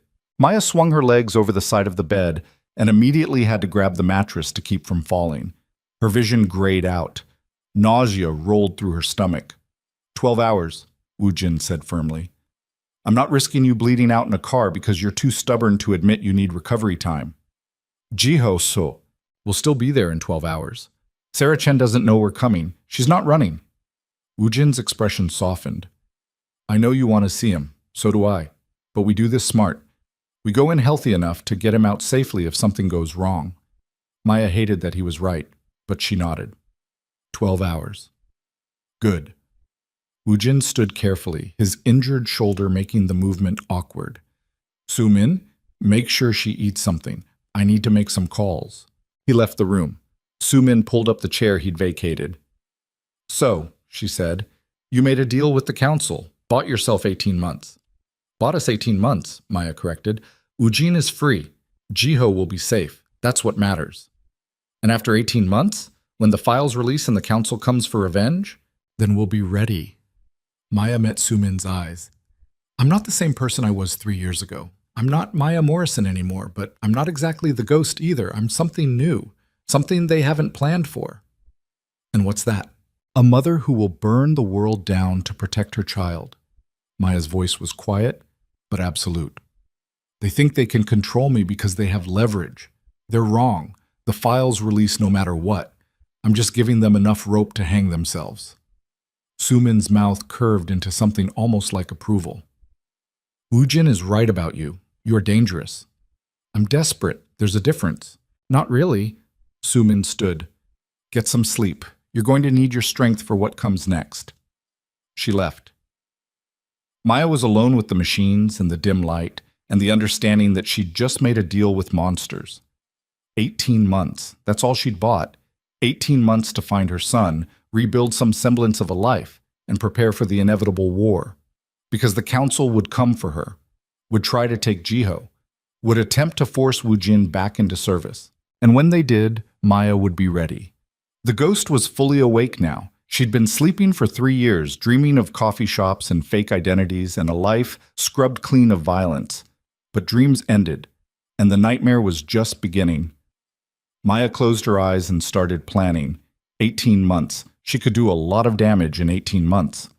The council had no idea what was coming. 12 hours became 8. Maya woke to the sound of gunfire outside the safe house. She rolled out of bed, ignoring the scream of protest from her shoulder, and grabbed the pistol Sumin had left on the nightstand. Woojin burst through the door 3 seconds later, already armed, his face a mask of controlled fury. They found us, he said. Council sent a cleanup crew. How many? At least 6. Maybe more. Woojin moved to the window, peering through the curtains. Sumin is holding the front, but we need to move. Now. Maya's mind went cold and sharp. The ghost was fully operational now, her body remembering exactly how to function under fire. Exit strategy? Garage. There's a car with full tank and weapons in the trunk. Woojin turned back to her. Can you run? I can do whatever I have to do. They moved through the hallway in tactical formation, Woojin leading, Maya covering their 6. Downstairs, the sound of gunfire intensified. Glass shattered. Someone screamed. Then silence. Sumin, Woojin breathed. He started toward the front of the house. Maya grabbed his arm. Don't. If she's down, charging in won't help her. I'm not leaving her. We're not leaving her, but we're also not walking into an ambush. Maya pulled him toward the garage. We get to the car, circle around, hit them from behind. That's how we save her. Woojin's jaw worked, but he nodded. They ran. The garage was empty, the car exactly where promised, a black SUV with tinted windows. Woojin yanked open the driver's door while Maya popped the trunk. Inside were 3 assault rifles, 2 shotguns, a case of ammunition, and enough explosive materials to level a city block. Someone was prepared, Maya muttered, grabbing a rifle and loading it with practiced efficiency. I'm always prepared. Woojin started the engine. Get in. Maya slid into the passenger seat. Woojin reversed hard, smashing through the garage door in an explosion of wood and metal. The SUV fishtailed, tires screaming, then straightened as Woojin gunned it toward the front of the house. 6 men in tactical gear surrounded the entrance. Su-min was on the ground, bleeding from her leg but still firing from behind an overturned planter. She'd taken down at least 2 attackers already. Hold on, Woojin said. He drove straight at the cluster of gunmen. They scattered, diving out of the way. Woojin cranked the wheel, bringing the SUV into a tight arc. Maya rolled down her window and opened fire. The rifle kicked against her injured shoulder. Pain exploded through her upper body, but she ignored it, focusing on the targets. 1 man went down. Then another. The third tried to return fire, and Woojin clipped him with the front bumper, sending him spinning. Su-min! Woojin shouted. Get in! Su-min limped toward the SUV, still firing at the remaining attackers. Maya provided cover, unleashing controlled bursts that kept their enemies pinned. Su-min grabbed the rear door handle and hauled herself inside. Go! She gasped. Woojin floored it. The SUV roared away from the safe house, leaving burning rubber and 3 dead men in their wake. How bad? Maya asked, twisting to look at Su-min. Through and through. I'll live. Su-min pressed a hand to her thigh, blood welling between her fingers. But we've got a bigger problem. Just one? The council knows we're going after Jiho. That attack wasn't random. They're trying to stop us before we can reach Seattle.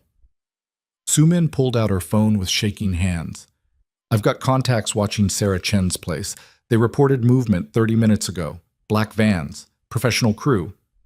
Maya's heart stopped. They're already there? Either there or on their way. Su-min's expression was grim. We need to move faster. Woojin was already pushing the SUV to its limits, weaving through early morning traffic like a man possessed. How far to the airport? 20 minutes. But we'll never make it through security with these weapons. Then we don't use the airport. Woojin pulled out his own phone, dialing one-handed. I've got a private contact, owes me a favor. He can get us to Seattle in 3 hours. That's still 3 hours Jiho doesn't have, Maya said. I know. Woojin's knuckles were white on the steering wheel. But it's the best we can do. Maya stared out the window, watching the city blur past. Somewhere in Seattle, her son was waking up, going about his morning routine with people he thought were his parents, completely unaware that armed men were coming to take him away. She'd spent 3 years keeping him safe by staying away, now that safety was gone. Shattered by her own desperate need to remember, to reclaim what she'd lost. This is my fault, she said quietly. Woojin glanced at her. No, this is the council's fault. They created this situation. We're just trying to survive it. I should have stayed forgotten. Should have let Maya Morrison die in Seattle and let Jiho grow up normal. You think I would have stopped looking? Woojin's voice was harsh. You think I would have just accepted that you were gone forever? I would have found you eventually, Maya. And when I did, this exact situation would have happened. Maybe worse. At least Jiho would have been safe. We don't know that. The council has resources we can't imagine. They would have found him eventually, with or without our help. Woojin reached over and grabbed her hand. Stop blaming yourself for surviving. That's what they want. They want you weak and guilty and easy to control. Maya squeezed his hand hard enough to hurt. I'm not weak. I know, that's what terrifies them. They drove in tense silence.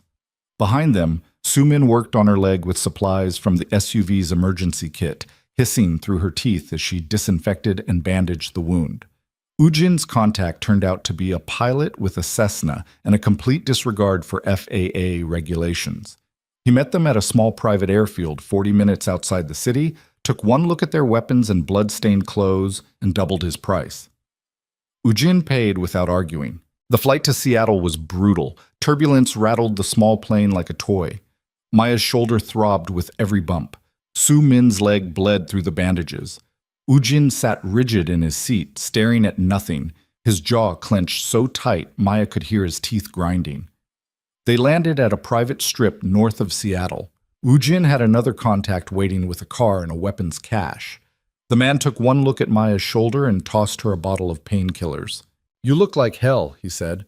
"Thanks for the medical assessment." Maya dry swallowed 3 pills and climbed into the car. Sarah Chen's address was in a quiet suburb, tree-lined streets, well-maintained houses, the kind of neighborhood where people jogged in the mornings and had book clubs on Thursdays. Maya's stomach twisted as they drove through it. This was where Jiho had been living. This was the normal life she'd bought for him, and she was about to destroy it. Woojin parked 2 blocks away. They approached on foot, moving through backyards and staying off the main streets. Maya's combat training was fully online now, her body moving with the fluid efficiency of someone who'd done this 1,000 times. Sarah Chen's house was a modest 2-story with a fenced yard and children's toys scattered across the lawn, a plastic tricycle, a sandbox, a soccer ball, evidence of the life Maya had wanted for her son. "There," Su Min whispered, pointing. 2 black vans were parked across the street, no one visible, but Maya could feel eyes watching from inside the vehicles. "They're waiting," Woojin said. "Probably have teams already inside the house." "How many?" "Minimum 4, probably 6. Woojin scanned the area. "They'll have taken Sarah and anyone else in the house hostage. They'll use them as leverage to make Jiho cooperate." Maya's hands curled into fists. "We need a distraction." "I'll provide one." Su Min was already limping toward the front of the house. "Give me 2 minutes, then go in through the back." "You're injured, which makes me look vulnerable. They won't see me as a threat until it's too late." Su Min checked her weapon. 2 minutes. Don't waste them." She disappeared around the corner before either of them could argue. Maya and Woojin circled to the back of the house. The kitchen door had been forced open, the lock broken. They slipped inside, weapons raised, moving through the space with practiced silence. The house was too quiet. No voices, no movement, just the hum of the refrigerator and the tick of a clock somewhere nearby. Then Maya heard it. A child crying. Upstairs. Her heart slammed against her ribs. She started for the stairs, but Woojin grabbed her arm. "Wait," he breathed. "Could be bait." "I don't care." Maya pulled free and took the stairs 2 at a time, Woojin right behind her. The crying was coming from a bedroom at the end of the hall. Maya pressed against the wall, peered around the door frame. A little boy sat on a bed, his face buried in his hands, shoulders shaking with sobs. He had dark hair and small, delicate features. He was wearing dinosaur pajamas. Maya's breath stopped. She knew him. Even though she'd spent 3 years trying not to remember, she knew him, the shape of his face, the way he curled into himself when he was scared. Everything. "Jiho," she whispered. The boy's head snapped up. His eyes were red from crying, his cheeks wet with tears. And when he saw Maya, something flickered across his face. Not recognition. He'd been too young when she left. But something. A feeling. "Who are you?" he asked, his voice small and frightened. Maya's throat closed. She couldn't speak, couldn't move.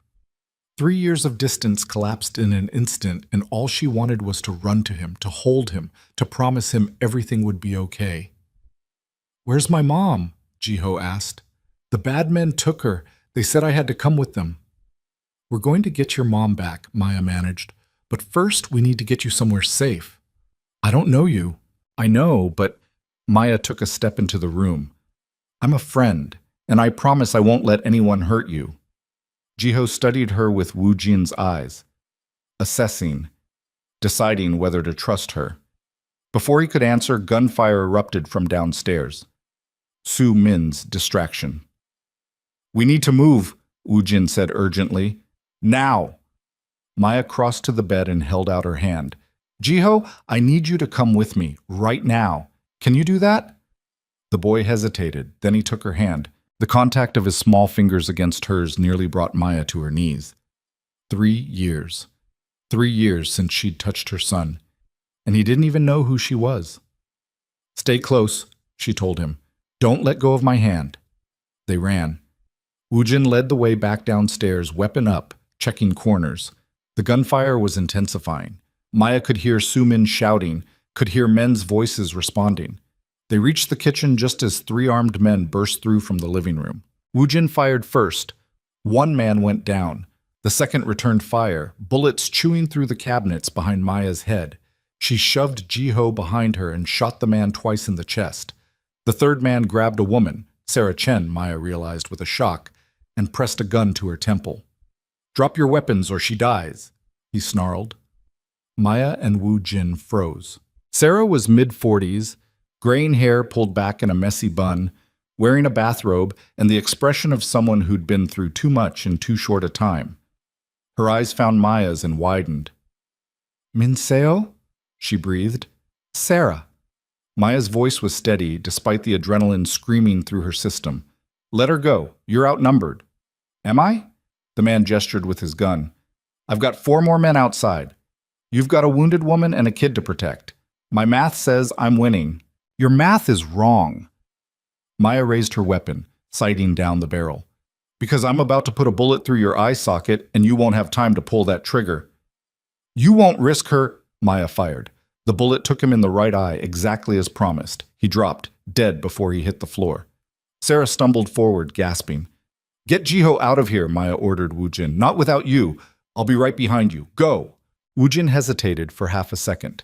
Then he scooped Jiho into his arms and ran for the back door. Maya grabbed Sarah. "How many more in the house?" 2, maybe 3. They separated us when they broke in. Sarah was shaking. "I don't understand what's happening." "Later.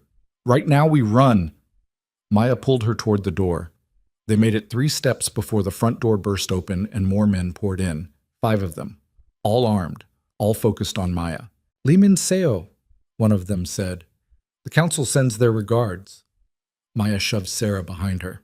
"Tell the council I'm not interested in their regards. You made a deal, 48 hours to retrieve your son and leave the city. It's been barely 12 hours and you're already here. That's a violation. The council sent a kill team to stop me from reaching him. That's a violation of the deal too." Maya's finger was steady on the trigger. "So I guess we're both cheating." The man smiled. "The council anticipated you'd say that. They've authorized me to make a counteroffer." "Not interested." "You haven't heard it yet." "Don't care. Whatever it is, the answer is no." "Jiho comes with us. You and Wu Jin get to live. Everyone walks away." The man's smile widened. "Or we kill you, kill Wu Jin, and take Jiho anyway. Your choice." Maya's mind raced. 5 armed men. She had maybe 10 rounds left in her current magazine. Sarah was untrained and terrified. Wu Jin was outside with Jiho, hopefully getting to the car. This was unwinnable. The ghost didn't care about winnable. The ghost cared about results. "Counteroffer," Maya said. "You leave now and I don't kill all of you." The man laughed. "You're outnumbered 5 to 1. You're injured. You're protecting a civilian. There's no scenario where you win this fight." "You're right," Maya agreed. "There's no scenario where I win, but there's definitely a scenario where we all die together." She pulled the pin on the grenade she'd taken from the dead man at her feet. The room went silent. "That's a fragmentation grenade," Maya said conversationally. "Blast radius of 15 feet. We're all standing well within that range. So here's how this works. You back out of this house slowly and carefully. Once you're clear, I'll put the pin back in and we all get to live. Or you try something stupid and we all die in the next 4 seconds." "You're bluffing. Try me." Maya's voice was flat. "I've already lost 3 years with my son. You really think I care about dying if it means you don't get him?" The men exchanged glances. Maya could see the calculation happening, weighing their orders against their survival instinct. "Back up," their leader said finally. Slowly. They retreated toward the door. Maya followed, keeping the grenade visible. Sarah pressed close behind her. Once the men were on the front lawn, Maya slammed the door and jammed a chair under the handle. "Run," she told Sarah. They sprinted through the house. Maya could hear the men regrouping outside, could hear engines starting. She had maybe 30 seconds before they breached again. Woojin was waiting at the car. Jiho buckled into the back seat. Sumin was in the passenger seat, her weapon trained on the house. "Get in!" Woojin shouted. Maya shoved Sarah into the back with Jiho and dove into the driver's seat. Woojin was already moving to the passenger side as Maya started the engine. The black vans roared around the corner. Maya threw the car into reverse, backing out of the driveway at speed. Bullets punched through the rear window. Jiho screamed. Sarah threw herself over him, trying to shield his body with hers. "Hold on!" Maya cranked the wheel, bringing the car into a tight 180. The tires screamed. She shifted into drive and floored it. The vans gave chase. Maya drove like she'd been born doing it, taking corners at speeds that made the car's suspension protest. Woojin was in the back now, returning fire through the shattered rear window. Su Min provided covering fire from the passenger side. "They're not backing off," Woojin shouted over the gunfire. "I noticed." Maya yanked the wheel left, cutting through a gas station parking lot. The vans followed. "We can't outrun them with a kid in the car," Su Min said. "We need to end this." "Working on it." Maya scanned the area. They were heading into industrial district. Warehouses, abandoned lots, minimal traffic. Perfect. She took a hard right into a warehouse complex and killed the headlights. "What are you doing?" Woojin demanded. "Something stupid." Maya parked behind a dumpster and turned to look at Jiho. He was huddled against Sarah, his eyes huge with terror. "I need you to be very brave for me, okay? Can you do that?" Jiho nodded, not speaking. "Sarah, take him and hide. There's a drainage tunnel about 50 yards east of here. Get inside and don't come out until either Woojin or I come to get you." "What about you?" Sarah asked. "We're ending this." Maya pulled the remaining grenades from her jacket.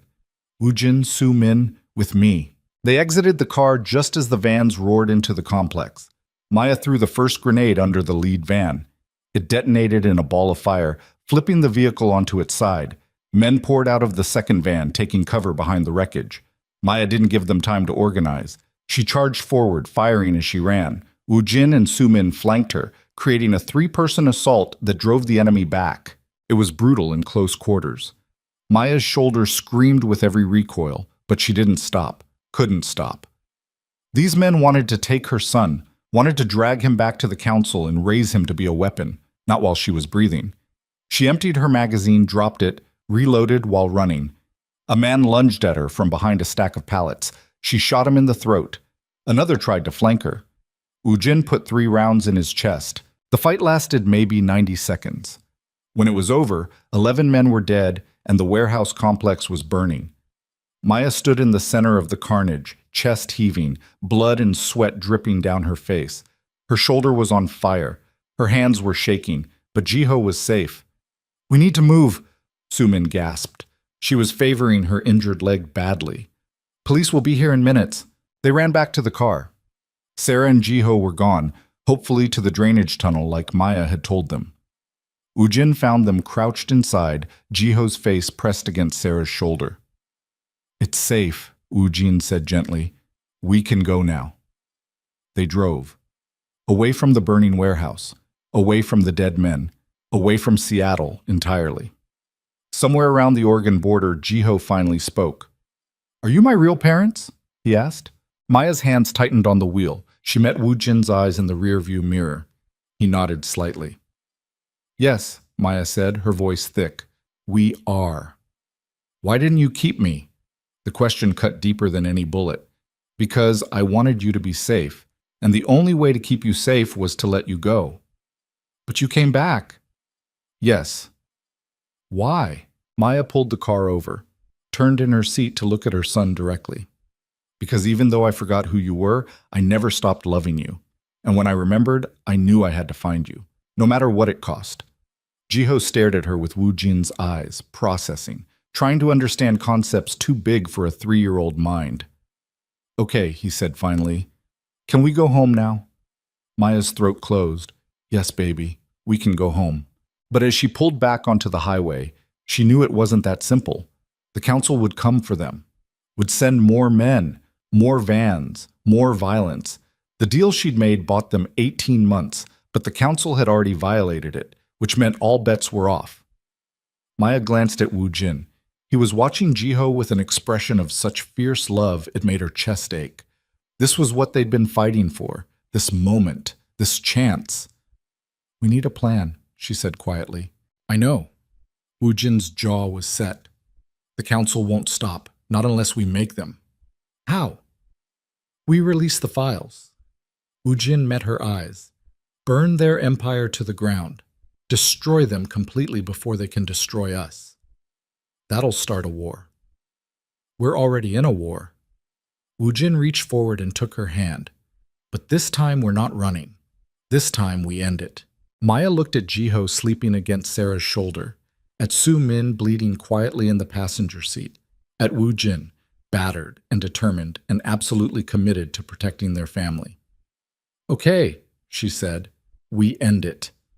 They drove through the night, heading back to the city, back to the penthouse, back to the war. Maya knew what she had to do. The files would release, the council would fall, and in the chaos, she and Wu Jin would build something new from the ashes. But first, she had to make sure Jiho was somewhere safe, somewhere the council could never reach him, even if it meant sending him away again. The thought made her want to scream, but the ghost understood sacrifice, understood that sometimes love meant letting go, even if it destroyed you in the process. Maya's hands were steady on the wheel as dawn broke across the horizon. Behind her, her son slept. Beside her, her allies bled. And ahead of her, a war waited. The ghost was fully awake now, and she was done running. They reached the penthouse as the sun climbed over the city skyline, painting the glass towers in shades of gold and crimson. Maya carried Jiho while he slept, his small body warm and trusting against her injured shoulder. The pain didn't matter. Nothing mattered except the weight of him in her arms, solid, real, alive. Wu Jin went ahead to clear the space, weapon drawn, checking every corner for threats that might be waiting. Su Min limped behind them, her face gray with blood loss, but her eyes sharp and focused. Sarah Chen brought up the rear, her expression shell-shocked but determined. The penthouse was empty, untouched, a sanctuary that wouldn't stay safe for long. "Put him in the bedroom," Wu Jin said quietly. "Let him sleep while we figure this out." Maya carried Jiho to the master bedroom and laid him gently on the bed. He stirred, his small hand reaching out automatically. She caught it, squeezing gently, and his breathing steadied. Even in sleep, he knew she was there. She stood watching him for a long moment. This child she'd protected by forgetting, this piece of her heart she'd buried so deep she'd nearly lost herself. His face was peaceful now, unmarked by the violence that had shaped his first 3 years. Sarah had done that, had given him normalcy and safety and love. Everything Maya had wanted for him. "We can't keep him here," Wu Jin said from the doorway. His voice was rough with exhaustion and something deeper, grief maybe, or acceptance of what had to come next. "I know." Maya brushed Jiho's hair back from his forehead, memorizing the shape of his face. "The council knows about him now. They'll never stop looking." Sarah said she has family in Vancouver, off-grid, no connection to any of this. Wu Jin moved closer. She could take him, disappear completely. New identities, new life. "You mean I send him away again?" Maya's throat tightened. "I just got him back." "I know." Wu Jin's hand settled on her uninjured shoulder. "But keeping him here means painting a target on him. The council will use him to control us. They'll turn him into exactly what we're trying to destroy." Maya closed her eyes. The ghost understood strategy, understood sacrifice. But the mother in her wanted to scream, to burn the entire world down rather than let go of her son again. "How long?" she asked. "How long until we can bring him home?" "Until the council is gone. Until every person who knows Jiho exists is either dead or powerless." Wu Jin's voice was flat, factual. "Could be months, could be years. That's not an answer." "It's the only answer I have." Maya turned to look at him. Wu Jin's face was battered, bruised, marked by violence that had become as familiar as breathing.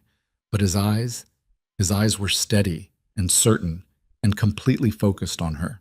"We release the files," she said. "Today. Right now. We destroy the council before they can regroup. That'll trigger chaos. Every syndicate on the East Coast will scramble for power. People will die. Territories will burn." "Good." Maya's voice hardened. "Let them burn. Let every corrupt organization that profited from human suffering collapse under the weight of their own crimes. I'm done protecting monsters. Woojin studied her face. This is a one-way door, Maya. Once we release those files, we can't take them back. Every law enforcement agency in the country will come after the syndicate, including us. Then we make sure we're not part of the syndicate anymore. Maya pulled out her phone, the one with access to the encrypted servers, the one tied to her biometrics, and the code tattooed on her ribs. We burn it all down and disappear into the smoke. And Jiho? Jiho gets to grow up free. No council hunting him, no syndicate trying to use him, just a normal kid with a normal life. Maya's hands were steady as she navigated to the dead man's switch interface. That's what I wanted 3 years ago. That's what I still want now. Woojin was quiet for a long moment. Then he nodded. Do it. Maya typed in the override code, her fingers moving with certainty born of muscle memory she hadn't known she possessed. The interface confirmed her identity through facial recognition and thumbprint. Then it asked for final authorization. She hesitated for just a second. Once she pressed this button, 18 months became 18 hours. The files would release to every major news outlet, every law enforcement database, every investigative journalist who'd been digging into organized crime for years. The syndicate would implode, the council would fall, and everyone connected to it would be exposed, including her and Woojin. We'll need new identities, she said, new lives. Everything we've built here has to disappear. I know people who can make that happen, but it'll take time. How much time? 72 hours. Maybe less if we pay enough. Maya looked at Jiho sleeping peacefully, unaware that his entire future was being decided in whispers. Then we have 72 hours to end a war. She pressed the button. The screen flashed green. Confirmation codes scrolled past. And somewhere across 14 countries, encrypted files began releasing their contents to waiting servers. It was done. Maya set the phone down and realized her hands were shaking. 3 years. 3 years of running and hiding and pretending to be someone else. 3 years of the council holding power over her life, her choices, her family. And in 1 second, she'd just destroyed them all. Woojin pulled her close, careful of her injured shoulder. No going back now. No going back, Maya agreed. They stood like that for a moment, holding each other while the digital explosion they'd triggered rippled outward. Then Sumin appeared in the doorway. Turn on the news, she said. The living room television showed controlled chaos. Every major network was running the same story. Massive document leak exposing criminal syndicate operations across the eastern seaboard. Names, dates, financial records, assassination orders. Everything the council had tried to keep hidden was now public. A reporter stood outside a federal building, reading from prepared notes with barely contained shock. Sources confirmed that the FBI has begun coordinating with multiple agencies, including the DEA, ATF, and Interpol, to process what's being called the largest organized crime intelligence breach in history. Early estimates suggest the documents contain evidence of over 3,000 felonies, including murder, racketeering, human trafficking, and corruption of public officials. Maya watched the screen with grim satisfaction. The council's empire was burning in real time. Her phone started ringing. She checked the caller ID, Park Jae-sung. Answer it, Woojin said. Let him know exactly who destroyed him. Maya put the call on speaker. Park's voice was tight with barely controlled rage. You violated our agreement. You violated it first when you sent a kill team to the safe house. Maya's tone was conversational. I simply responded in kind. You've destroyed everything. The council, the syndicate, decades of carefully constructed infrastructure. Good. That was the point. Maya cut him off. You treated people like property. You forced women into breeding contracts. You turned children into weapons. Your empire was built on suffering, and I just burned it to the ground. You think this makes you safe? Park's voice dropped to something cold and lethal. You think law enforcement will protect you? You're in those files too, Lee Min-seo. Every kill you made, every crime you committed, you just handed them evidence of your own guilt. I know, Maya met Woojin's eyes. But unlike you, I'm willing to accept the consequences of my actions. Then you're a fool. Park laughed, bitter and sharp. Within 24 hours, every federal agency will be hunting you.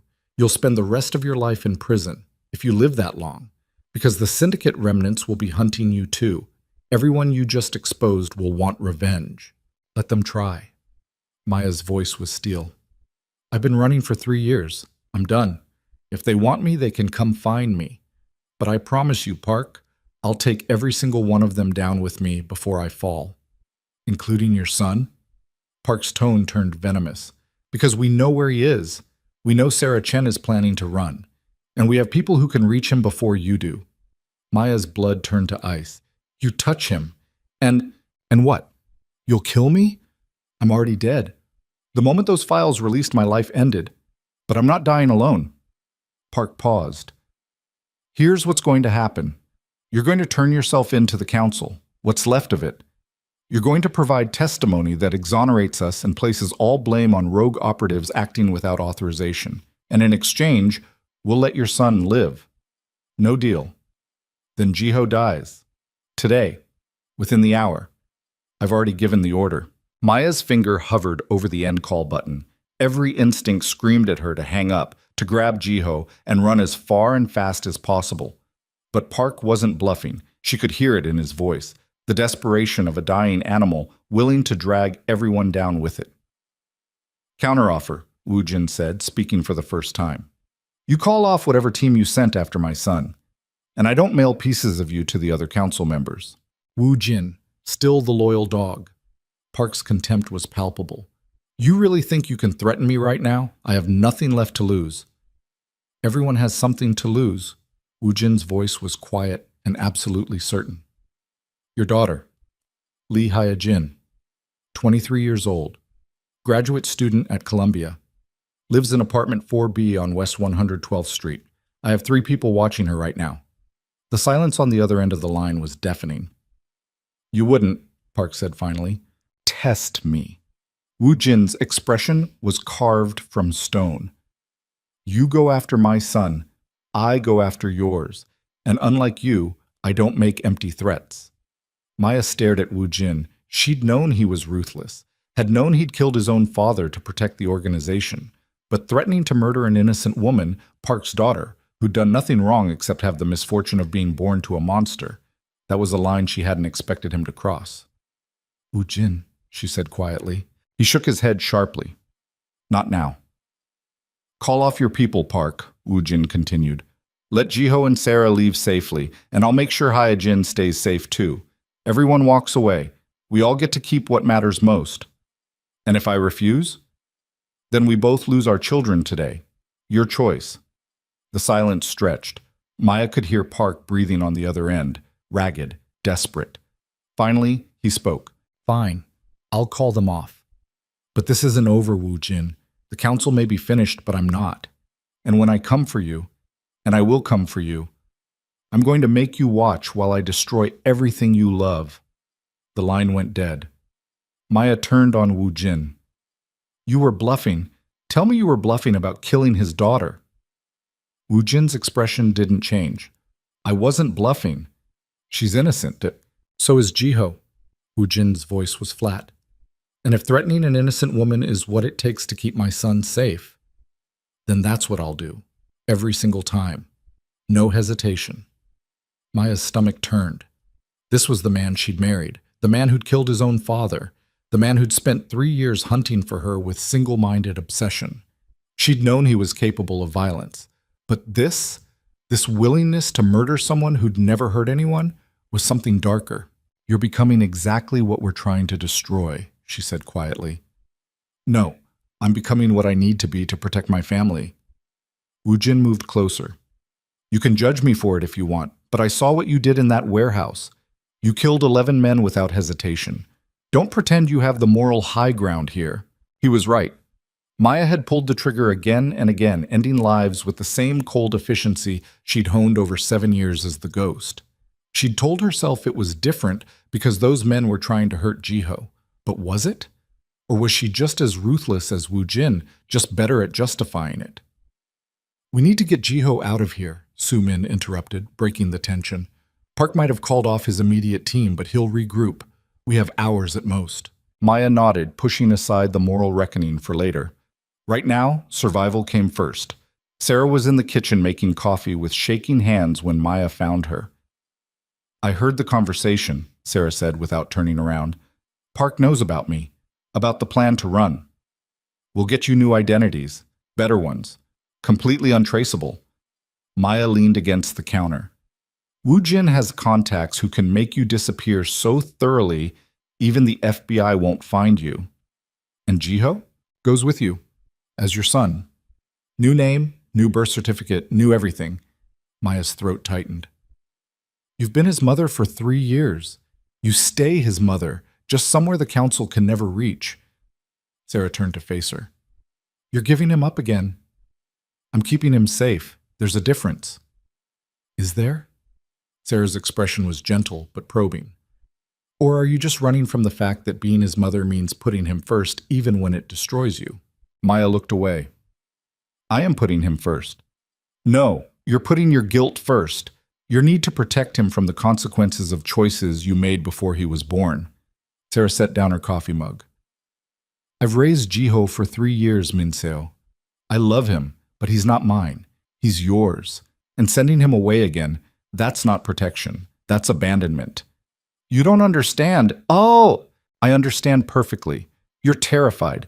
You think that loving him means keeping him at arm's length so he can't be used against you. Sarah's voice softened. But children don't need perfect safety. They need parents who show up, who fight, who stay even when it's hard. I can't keep him here. The council is finished. You destroyed them. Yes, there will be remnants. Yes, there will be people seeking revenge. But there will always be threats, Minseo. Always. You can't protect him from everything. All you can do is teach him to be strong enough to face it. Maya wanted to argue, wanted to explain that Sarah didn't understand the syndicate world, didn't understand how deep the corruption ran or how vicious the people hunting them were. But looking at Sarah's face, this woman who'd raised her son with love and courage despite having no obligation to do so, Maya realized Sarah understood perfectly. She just disagreed. What are you saying? Maya asked. I'm saying you should keep him, raise him yourself, let him know his real parents. Sarah's eyes were steady. I'll help. I'll stay if you want me to. Be his aunt, his godmother, whatever. But he deserves to know who you are. And you deserve to be his mother, not in secret, not from a distance. Actually, truly, his mother. Maya's vision blurred. I don't know how to do that. I've spent 7 years being a killer, 3 years being nobody. I don't know how to be a mother. None of us do. We just figure it out as we go. Sarah smiled slightly. And you're already doing it. You crossed the country under fire to get him back. You destroyed an empire to keep him safe. That's what mothers do. We burn the world down for our children. Maya's throat closed completely. She couldn't speak, could only stand there while 3 years of grief and guilt and desperate love crashed over her in waves. Wu Jin appeared in his doorway. We need to move. I've got transport arranged. We leave in 30 minutes. Where? Maya managed. Safe house outside the city, completely off-grid. We lay low for 72 hours while the new identities are prepared. Then we scatter. Different cities, different lives, different names. Wu Jin's expression was carefully neutral. Sarah and Jiho can go to Vancouver like planned. Or, he stopped, looking at Maya. Or, she prompted, or they come with us. All of us. New identities, new city, but together. Wu Jin's voice was rough. I know what I said before, about sending him away being the safest option, but Sarah's right. There will always be threats, always be people hunting us. We can run separately and hope they don't find him, or we can stay together and teach him to survive what comes. Maya looked between Wu Jin and Sarah. You do that? Risk your life to stay with us? I've been risking my life for him since you handed him to me 3 years ago, Sarah said simply. At this point, what's a little more danger? Maya almost laughed. Almost.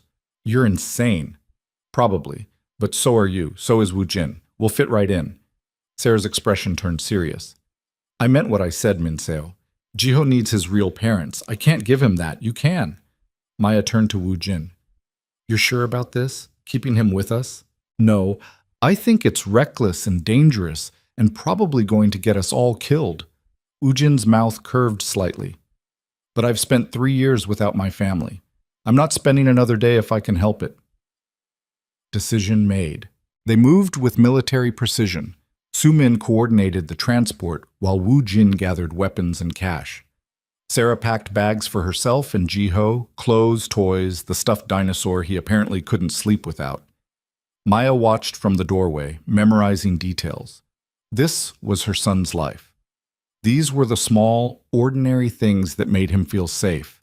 She needed to know them all. Ji-ho woke as they were loading the car. He looked around with sleepy confusion, his small face scrunching up as he tried to make sense of unfamiliar surroundings. "Where are we?" he asked. "Going somewhere safe," Maya said, crouching to his eye level. "Just for a little while." "Is Sarah coming?" "Yes.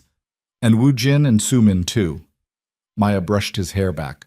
"We're all staying together." Ji-ho seemed to consider this. "Are you really my mom?" Maya's heart stopped. "Yes."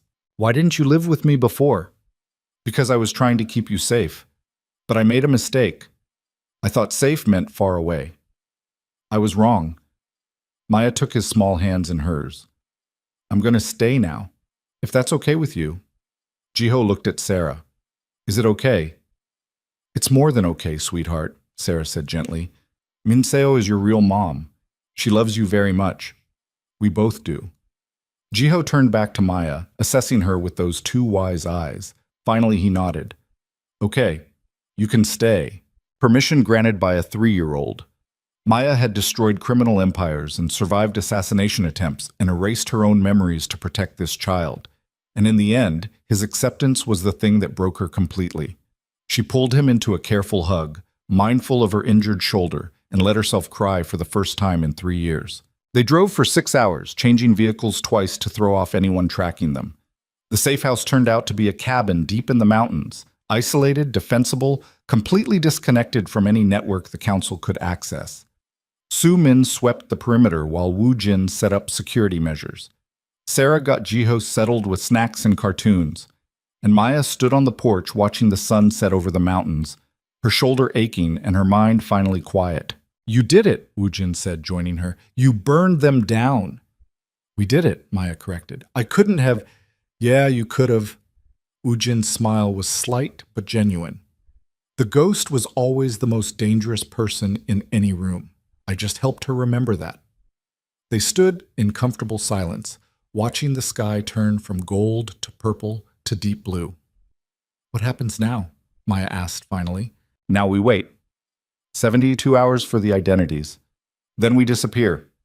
Pick a city far from here. Find quiet jobs. Raise Ji-ho as normally as possible given the circumstances." Woo Jin paused. "Think you can handle normal?" "I've been Maya Morrison for 3 years. I think I can manage." Maya glanced at him. "What about you? Can the great Kim Woo Jin handle a quiet life?" "I killed my father and destroyed the organization I was born to inherit. I think I can handle whatever comes next." Woo Jin's expression turned serious. "But it won't be easy, Maya. The syndicate remnants will hunt us. Law enforcement might eventually connect the dots. We'll be looking over our shoulders for years. Maybe forever." "I know." Maya looked back at the cabin where Ji-ho's laughter drifted through an open window. "But at least we'll be looking over our shoulders together." "Together," Woo Jin agreed. He took her hand, lacing their fingers together. "I waited 3 years to get you back. I'm not letting go again." "Good." Maya squeezed his hand. "Because I'm done running, done hiding, done being anyone except exactly who I am." "And who's that?" Maya thought about it. Not Maya Morrison. That woman had been a comfortable lie. Not the ghost either. That identity had been built on violence and survival and nothing else. She was something new now, something forged from the collision of both lives. "I'm a mother," she said finally. "A wife.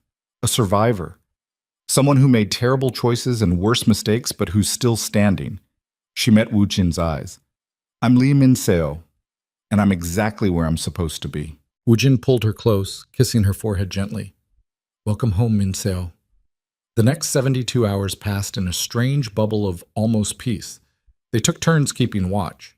Sarah taught Maya the bedtime routine Ji-ho preferred, the specific way he liked his blankets tucked, The 3 books he needed read in exact order, the nightlight positioned just right. Ujin showed Jiho how to skip stones across the creek behind the cabin, patient and gentle in ways Maya hadn't known he possessed. Sumin healed slowly, her leg improving with rest and proper medical care. She spent most of her time monitoring news feeds, tracking the fallout from the document release. It was catastrophic. The FBI had arrested 43 people in the first 48 hours. More arrests were coming daily as they processed the evidence. The council members who weren't in custody were dead. Park Jae-sung had been found in his office with a single gunshot wound to the head. Suicide, the initial report said. But Maya suspected otherwise. The syndicate took care of its liabilities.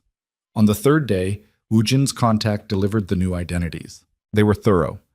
Birth certificates, social security numbers, employment histories, credit reports. Everything needed to build a completely new life from scratch. Maya's new name was Elena Reyes. Woojin became David Reyes. Jiho was now Lucas Reyes. Sarah was Sophie Chen, Elena's sister. Complete family unit, freshly relocated from California, with paper trails going back decades. Where are we going? Maya, Elena now, asked the contact. Denver. Already have an apartment leased, jobs lined up, school enrollment for the kid. The man handed over keys and documents. You're software engineers working remote for a tech startup. Sarah's a freelance graphic designer. Keep your heads down, don't draw attention, and you should be fine. Should be, not would be. Because there were no guarantees anymore. Just survival and vigilance and the hope that they'd bought themselves enough distance. They left the cabin at dawn on the 4th day. Woojin drove, Maya sat beside him, Jiho and Sarah in the back. Sumin was going separately, different city, different identity. They'd agreed not to stay in contact, too dangerous, but she'd hugged Maya hard before leaving. You did good, Sumin had said. The ghost would be proud. The ghost is dead, Maya had replied. No, she just evolved, Sumin had smiled, into something better. The drive to Denver took 16 hours. They stopped twice for food and gas, moving like tourists on a road trip, rather than fugitives running for their lives. Jiho chattered about dinosaurs and asked endless questions about their new home. Woojin answered with patience Maya hadn't known he had. Sarah pointed out interesting landmarks and made up stories about each one. It felt almost normal. The apartment was in a quiet neighborhood. Tree-lined streets, families with dogs, the kind of place where people knew their neighbors but respected boundaries.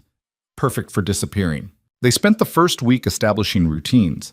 Jiho started preschool at a local program that emphasized outdoor play and creativity. Woojin and Maya began their remote tech jobs, simple coding work that paid the bills and didn't require much thought. Sarah set up a home studio and started taking on design clients. Slowly, carefully, they built a life. But Maya knew it was temporary, knew that somewhere out there, someone was looking. The syndicate might be broken, but it wasn't destroyed. And law enforcement was still processing the files, still connecting dots. Eventually, they'd realize that Lee Min-seo and Kim Woo-jin were missing from the arrest records. Eventually, they'd start looking. 3 months passed, then 6. Jiho adjusted remarkably well. He made friends at school, stopped having nightmares, started calling Maya mom without prompting. Woojin coached his weekend soccer team. Sarah volunteered at the community center.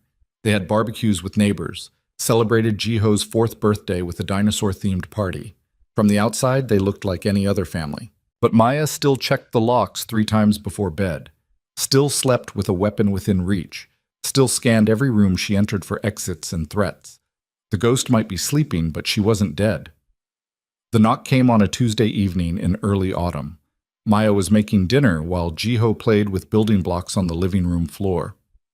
Woojin was at the store. Sarah was in her studio. The knock was polite, professional. 2 raps, then silence. Maya's hand went automatically to the knife on the counter. Jiho, go to your room, she said quietly. But I'm playing. Now, baby, please. Something in her tone made him obey immediately. He gathered his blocks and ran to his bedroom. Maya waited until she heard the door close. Then she approached the front door. Through the peephole, she saw 2 people, a man and a woman, both in professional attire. The man held a badge, FBI. Maya's blood turned to ice. This was it. The moment she'd been preparing for. They'd found her. She opened the door slowly, keeping the chain engaged. "Can I help you?" "Elena Reyes?" the woman asked. "Yes. I'm Agent Kim. This is Agent Torres, FBI. We'd like to ask you a few questions about your employment history." "My employment history?" Maya kept her voice steady, confused but cooperative. Elena Reyes had nothing to hide. "You're listed as working for Cascade Technologies. We're conducting a routine background check on the company. Nothing to worry about." Agent Kim's smile was professional, but tired. "Just need to verify a few details." Not about her, about the cover story Wu Jin's contact had created. Just routine due diligence. Maya let out a breath she hadn't realized she was holding. "Of course, come in." She answered their questions carefully, sticking to the prepared backstory. They asked about her job duties, her supervisor, her daily routine. Standard verification questions. 20 minutes later, they thanked her and left. Maya waited until their car disappeared down the street. Then she locked the door, checked on Jiho, and called Wu Jin. "FBI just left," she said when he answered. "What do they want?" "Background check on Cascade Tech. Just routine." Wu Jin was quiet for a moment. "They're getting closer, running down every employee at companies connected to syndicate money laundering. Eventually, they'll dig deeper into our identities." "How long do we have?" "Months, maybe?" "Maybe less." Wu Jin sighed. "We might need to run again." Maya looked at Jiho's bedroom door. He was settled here, happy, had friends and routines and a life that felt normal. Running again meant ripping him away from all of it. "No," she said. "No more running." "Maya, I'm done, Wu Jin. I've spent 6 years running, 3 years as Maya Morrison, 3 years before that as the ghost. I'm not doing it anymore." Her voice hardened. "If the FBI wants to arrest me, they can try. But I'm not uprooting Jiho again. This is his home. We're staying. They'll put you in prison. Then I'll go to prison. But Jiho stays here with you and Sarah. Safe, stable, normal." Maya's throat tightened. "That's all I ever wanted for him. I'm not destroying it just to save myself." Wu Jin was silent for a long time. Then, "You realize I'm not letting you go to prison alone." "Wu Jin, we made vows, Minseo. Blood and witnesses. For better or worse. I'm not walking away because things got worse." His voice was firm. "If they come for you, they come for both of us, and we'll deal with it together. Jiho needs at least one parent. Jiho needs parents who show up and fight. That's what Sarah told you, remember? We don't run. We stand our ground and face whatever comes." Maya closed her eyes. "We could both end up in prison, for decades. Or we could win. We've got evidence of our cooperation. We released the files that brought down the syndicate. We can argue for immunity, witness protection, reduced sentences." Wu Jin paused. "We've survived worse. We'll survive this too." "You don't know that." "No, but I believe it. And belief is all we've got right now." Maya wanted to argue, wanted to point out all the ways this could go catastrophically wrong. But standing in their apartment with Jiho's toys scattered across the floor and the smell of dinner on the stove and 6 months of almost normal life behind them, she realized Wu Jin was right. They'd spent too long running. It was time to stand and fight. "Okay," she said, "we stay. We wait. And if the FBI comes back with handcuffs instead of questions, we face it together." "Together," Wu Jin agreed. "Always." 6 more months passed. The FBI never came back. The syndicate remnants never found them. Law enforcement continued processing the files Maya had released, making arrests and building cases. But Elena and David Reyes of Denver, Colorado, remained safely anonymous. Jiho turned 5, started kindergarten, lost his first tooth, learned to ride a bike with training wheels. He had nightmares sometimes, fragmentary memories of gunfire and strange men and the week his world had turned upside down. But they were fading, being replaced by new memories, better ones. Maya worked her coding job and volunteered at Jiho's school. Wu Jin coached soccer and built a workshop in the garage where he spent weekends making furniture. Sarah expanded her design business and started dating a genuinely kind man who worked at the library. They became the Reyes family, not as a cover story, as reality. 1 year after they'd arrived in Denver, Maya got a letter. No return address, just her new name written in careful script. Inside was a single photograph. Park Jae-sung's daughter, Hye-jin, smiling at the camera. She was alive, healthy, apparently unaware of how close she'd come to being murdered as collateral damage. Below the photograph, 3 words written in Woo-jin's handwriting: "I kept my word." Maya stared at the photo for a long time.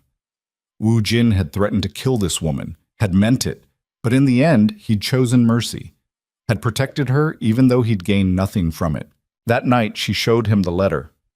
"Why did you do it?" she asked. "You could have just let her die. One less loose end to worry about." "Because you were right," Woo-jin said quietly. "I was becoming the monster we were trying to destroy.